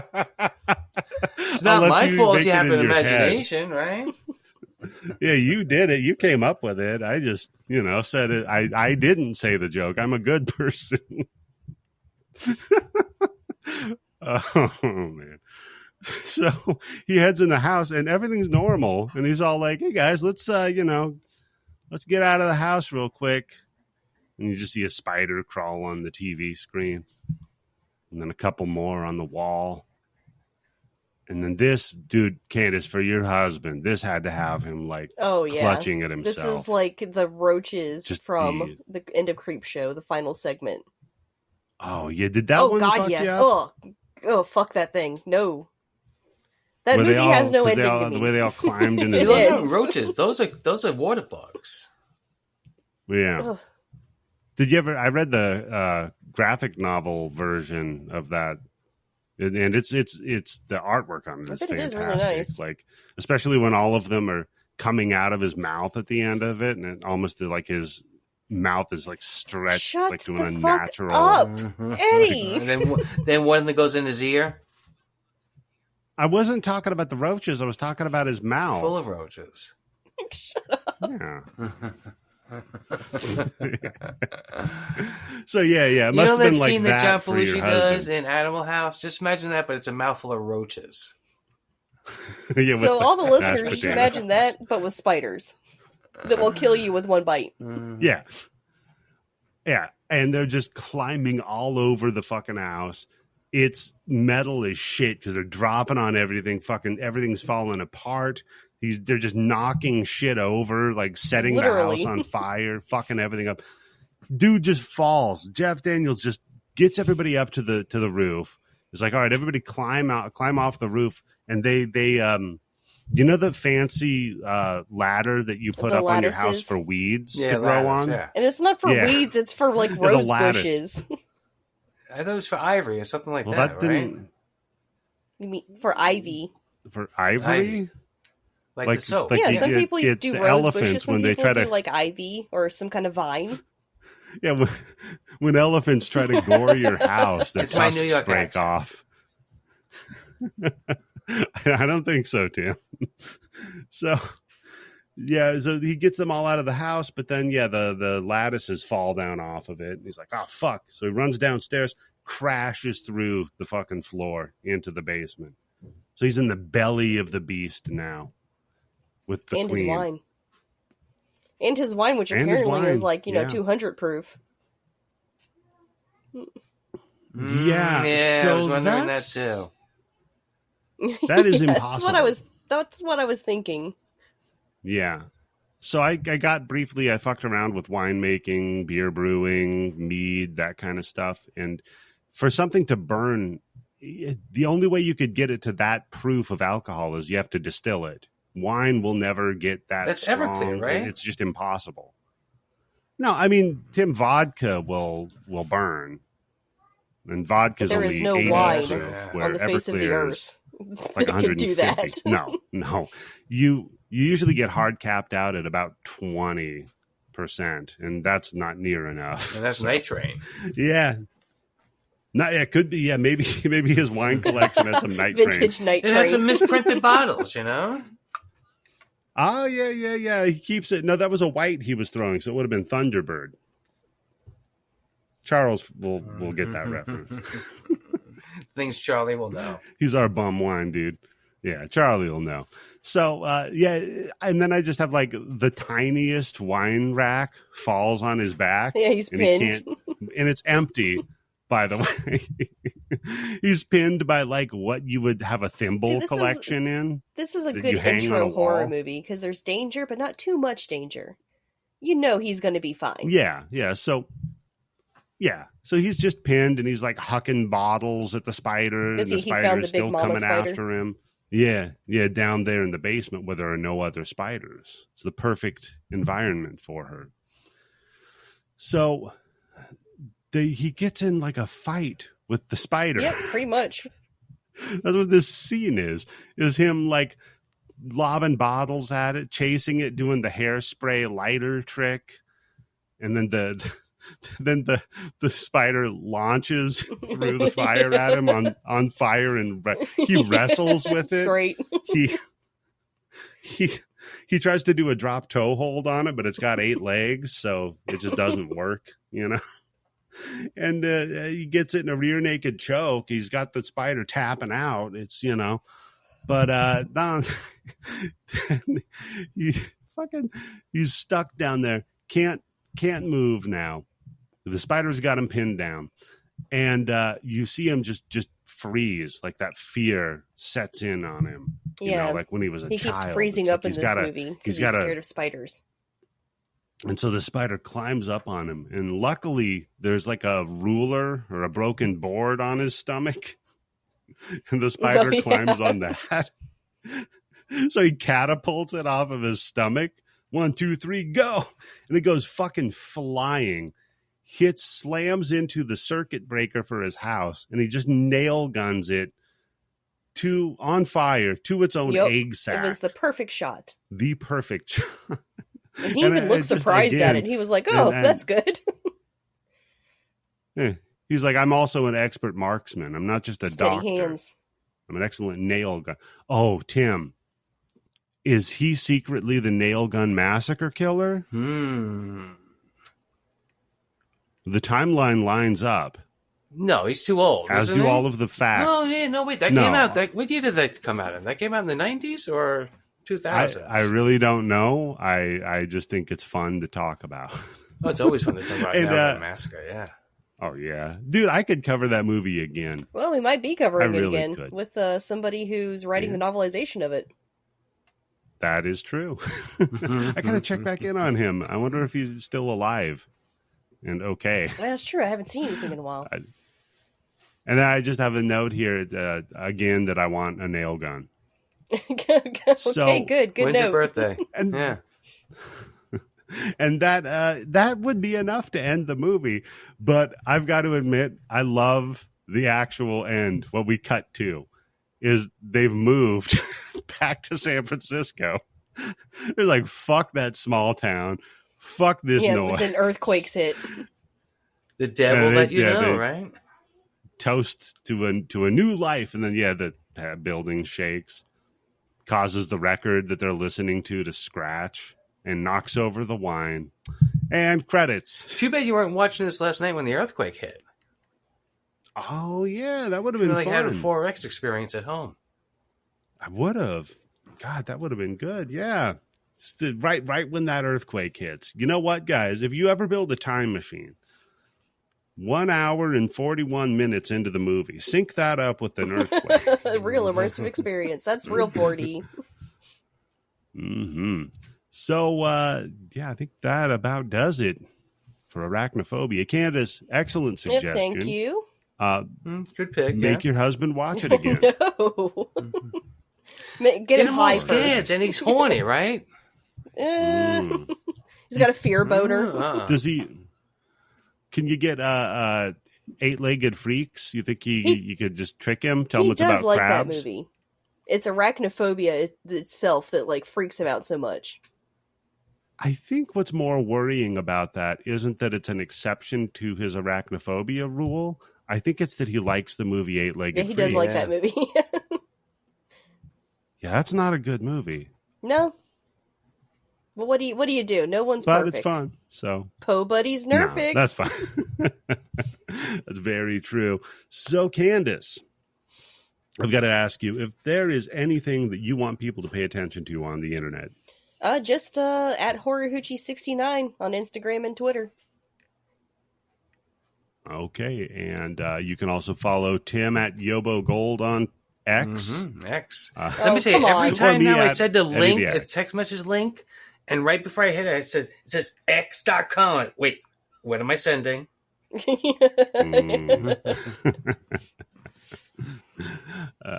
So what about you, Tim? Just as usual, pay attention to us. Join the Discord, because when we watch Pin, that's going to be something. You're going to want to see that. If you haven't already watched that movie, it's... think of all the great horniness. Yeah. Oh, yeah. That nurse comes into the room. Oof. Yeah. We're going to have to do hand checks. I'm going to need everybody to be on video while we're watching. And you know what? Clapping, Don't wear a shirt because we got to make sure that you're not like wearing a wire or something.